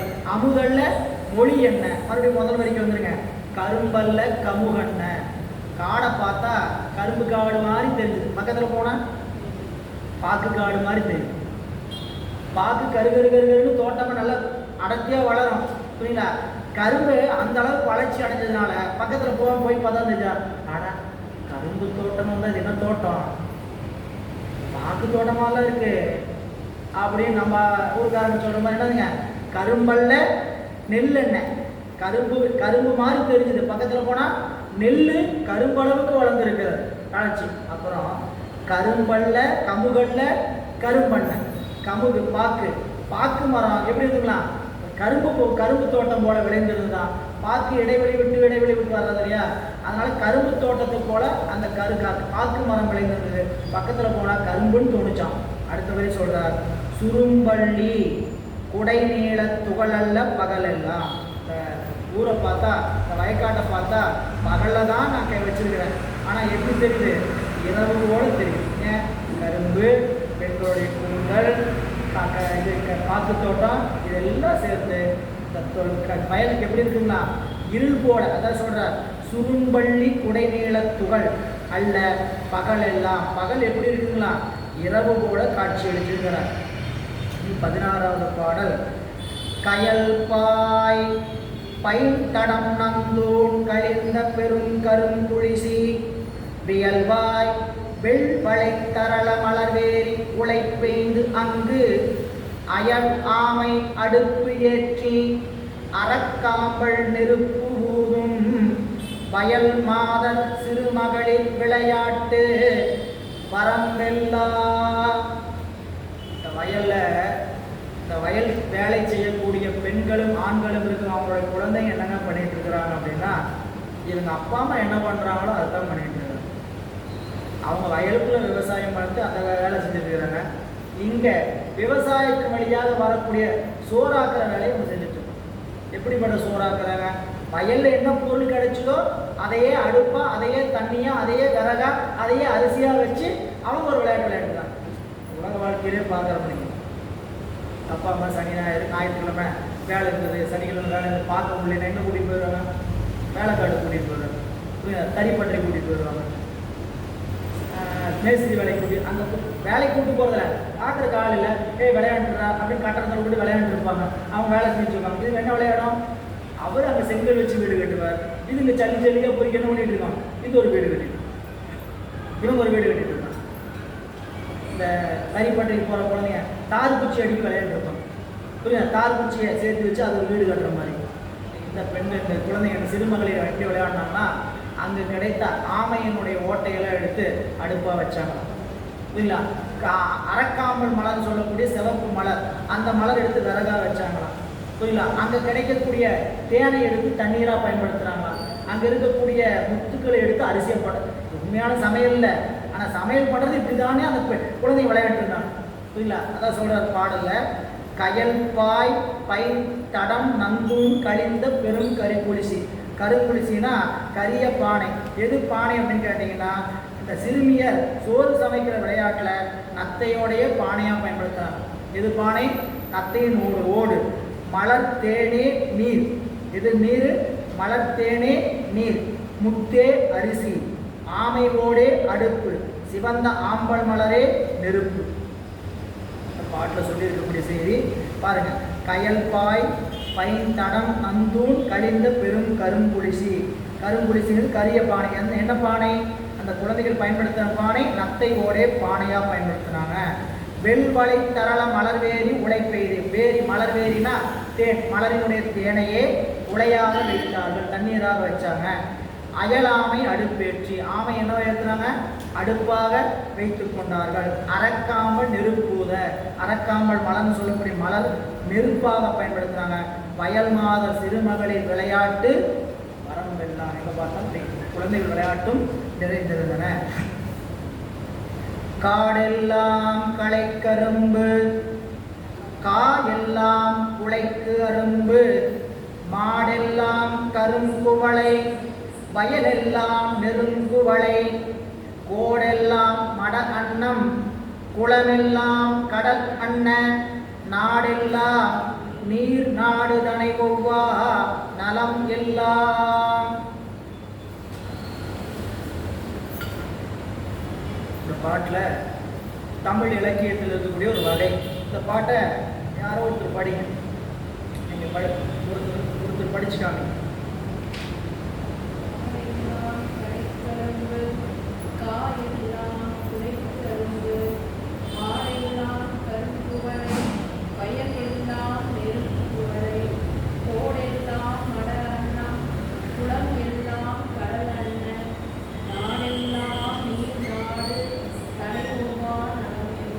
நண்பர்களே, இப்போ படித்தாங்க இல்லைங்களா? பிரித்து நம்ம நூல் போட்டிருக்கோம். அப்படி படித்ததுலேயே 2வது வரியில் கருங்குவளை நெருங்குவளைன்னு படிச்சிட்டாங்க. ஆனால் பாடல் அப்படி இல்லை. முதல்ல சேர்த்து இருக்கிற புத்தகம் இன்னும் காடெல்லாம் களைக்கரும்பு, காயெல்லாம் குளைக்கரும்புன்னு தான் இருக்கும். 2லேயும் கரும்புன்னு தான் வரும் படித்தா. ஆனால் பொருள் அப்படி இல்லை. காடெல்லாம் களை கரும்பு, காயெல்லாம் குளைக்கு அரும்பு. இதுக்கு பேர் யமகம்னு பேர். இலக்கியத்தில் என்ன அந்த பாட்டுக்கு பேர்? யமகம் பேர். நம்ம தேவாரத்தில் புற்றுமை சேர்வது மெய்யினையே, உணர்வது நின்னருள் மெய்யினையே. 2 வழியான வருது, மெய்யினைன்னு வருது. ஆனால் 2 மெய்யினைங்கிறது வேறு வேறு பொருள். புற்றுமை சேர்வது மெய்யினையே, அம்பாள் உன்னை பொருந்த உன் உடம்பை சேர்ந்திருப்பாள். முதல் வரி. உணர்வது நின்னருள் மெய்யினையே, உணர்வது நின்னருள் உண்மை பொருளை. கற்றவர் காய்வது காமனையே, காமனையும் கண் அழலால் காய்ந்தனையே அற்றமறைப்பது உன்பணியே அமர செய்வதும் உன்பணியே. வேற வேற பொருள். ஆனால் பாடல் பார்த்தீங்கன்னா ஒரே சொல்லுகிறோம் இல்லைங்களா. இப்படி இலக்கிய சுவையோட பாடல்கள் இருக்குது. நம்மளுடைய திருப்புகளே இந்த மாதிரி பாடல் நிறையா இருக்குது. படிச்சு பாருங்க சரிங்களா. இதுக்கு இங்கே எப்படி வச்சிருக்கிறார் அப்படின்னா ஒரு வரி தான். ஆனால் சொல்லுக்கான பொருள் வேற. காடெல்லாம் குலை கரும்பு.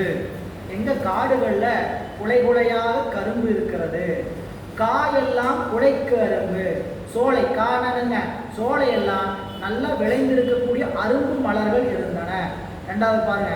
ரெண்டாவது இல்லை, மாடெல்லாம் கரும்பு வலை. கரும்பு வலை மலர். அதுக்கு பக்கத்தில் வயலெல்லாம் நெருங்கு வலை. பெண்களுடைய கையில் அணிந்திருக்கக்கூடிய வலை. அதை எப்படி படிக்கணும்? நெருங்குவலை படிக்காம நெருங்கு வலை. நல்ல வலையில் நிறைய அணிஞ்சிருந்தாங்க. காட்டில் பெண்கள் வேலை செஞ்சாங்க. அந்த காடெல்லாம் கரும்பாக இருந்தது. கரும்புக்கு இருக்கக்கூடிய சோலையெல்லாம் அரும்புகளாக இருந்தன.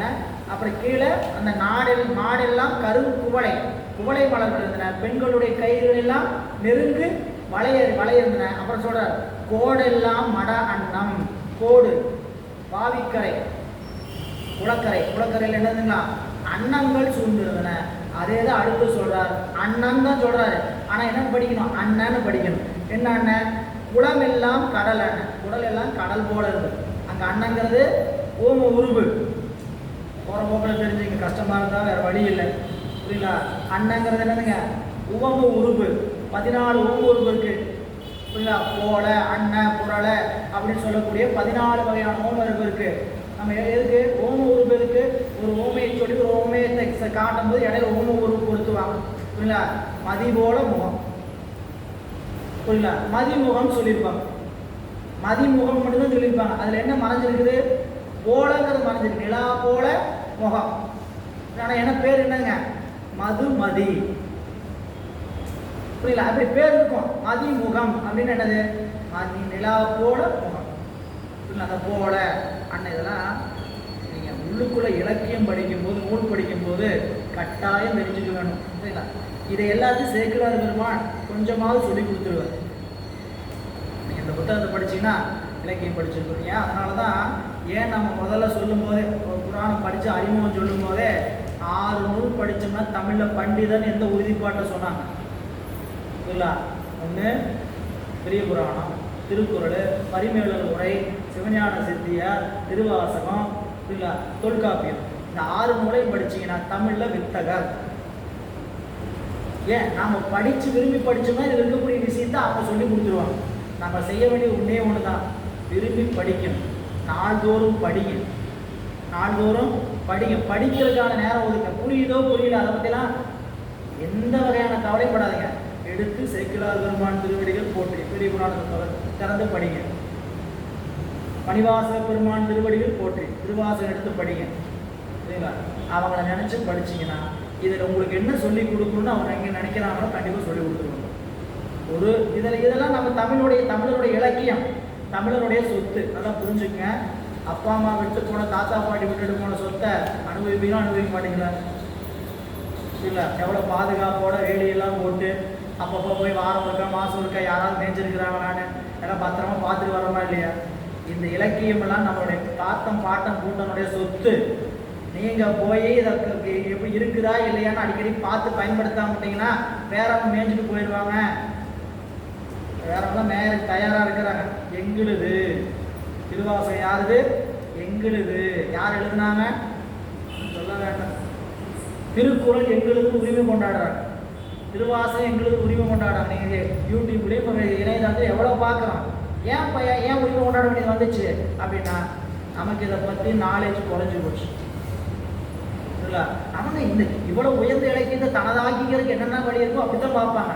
இதை நாம் என்ன காரணத்தை கொண்டு விட்டு கொடுக்கக்கூடாது இல்லை. இது என்ன காரணம்? நம்ம குழந்தைங்களுக்கு திருக்குறள் சொல்லணும். நீங்கள் போய் உட்கார திருக்குறள் சொல்லி கொடுக்கலாம் சொல்லி கொடுக்க வேண்டாம் இல்லைங்களா. 10 திருக்குறள் எழுதி ஒட்டி வைங்க. ஒன்றும் பண்ண வேண்டாம். வீட்டு என்ன பண்ணுங்க, 10 திருக்குறள் ஒட்டி வச்சுருங்க. ஒன்றுமே பண்ண வேண்டாம். நீங்கள் படி அதை பாரு அப்படிலாம் சொல்லவே வேண்டாம். ஒட்டி வச்சிங்கன்னா போதும், கண்ணை போல படிச்சிடுவாங்க. காலையில் சிவபுராணத்தை போட்டு விடுங்க சரிங்களா. அவங்க தூங்கிட்டு இருந்தாலும் கவலைப்படாமல் சிவபுராணத்தை போட்டு விடுங்க. எழுந்து 4 வரி காதல் விடும் பாருங்க, அதுதான் அவங்களோட வாழ்க்கையில நிரந்தரமான புண்ணியம்.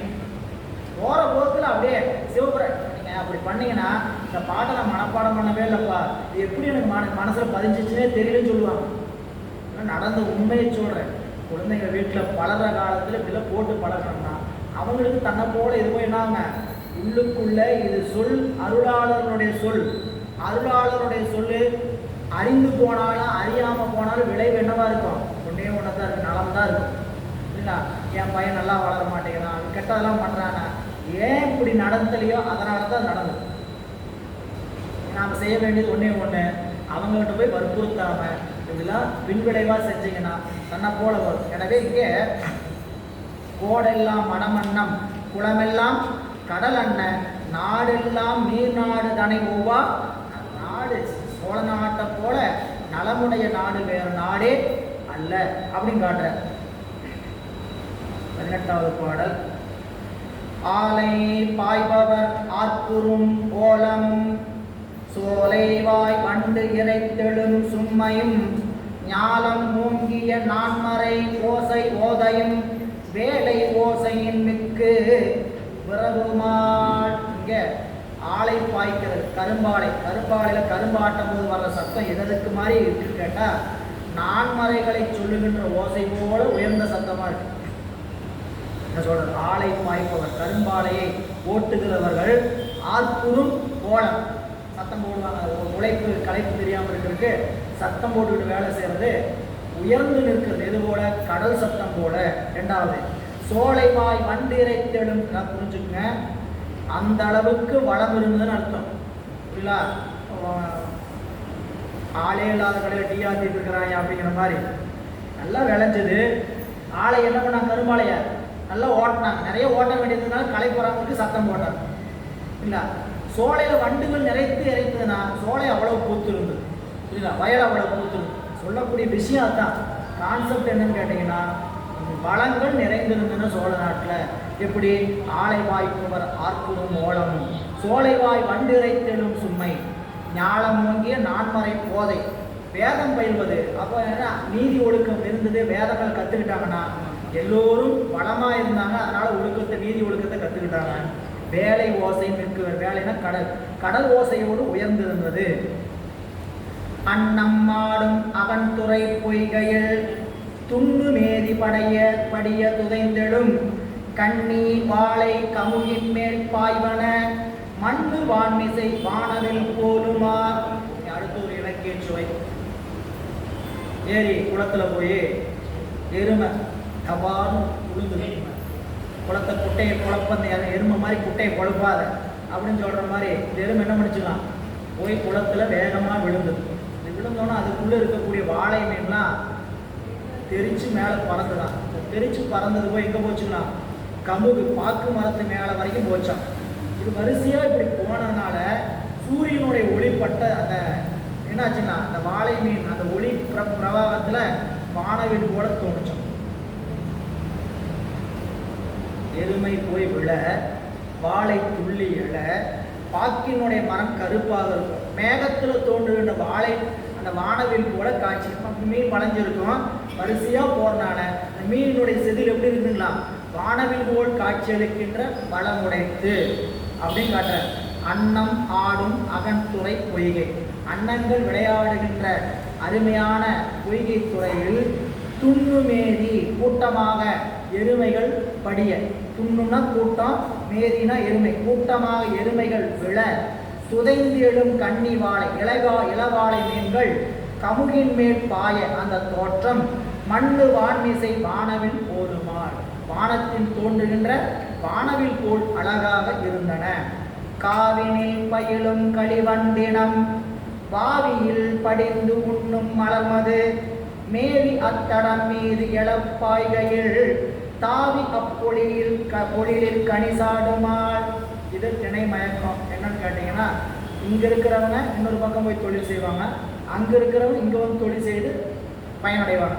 அதுபோல் காவினில் சோலையில் இருக்கக்கூடிய வண்டினங்களை எங்கே வந்துச்சுன்னா வாவியில் படிந்து மலர் மது உண்ணும்.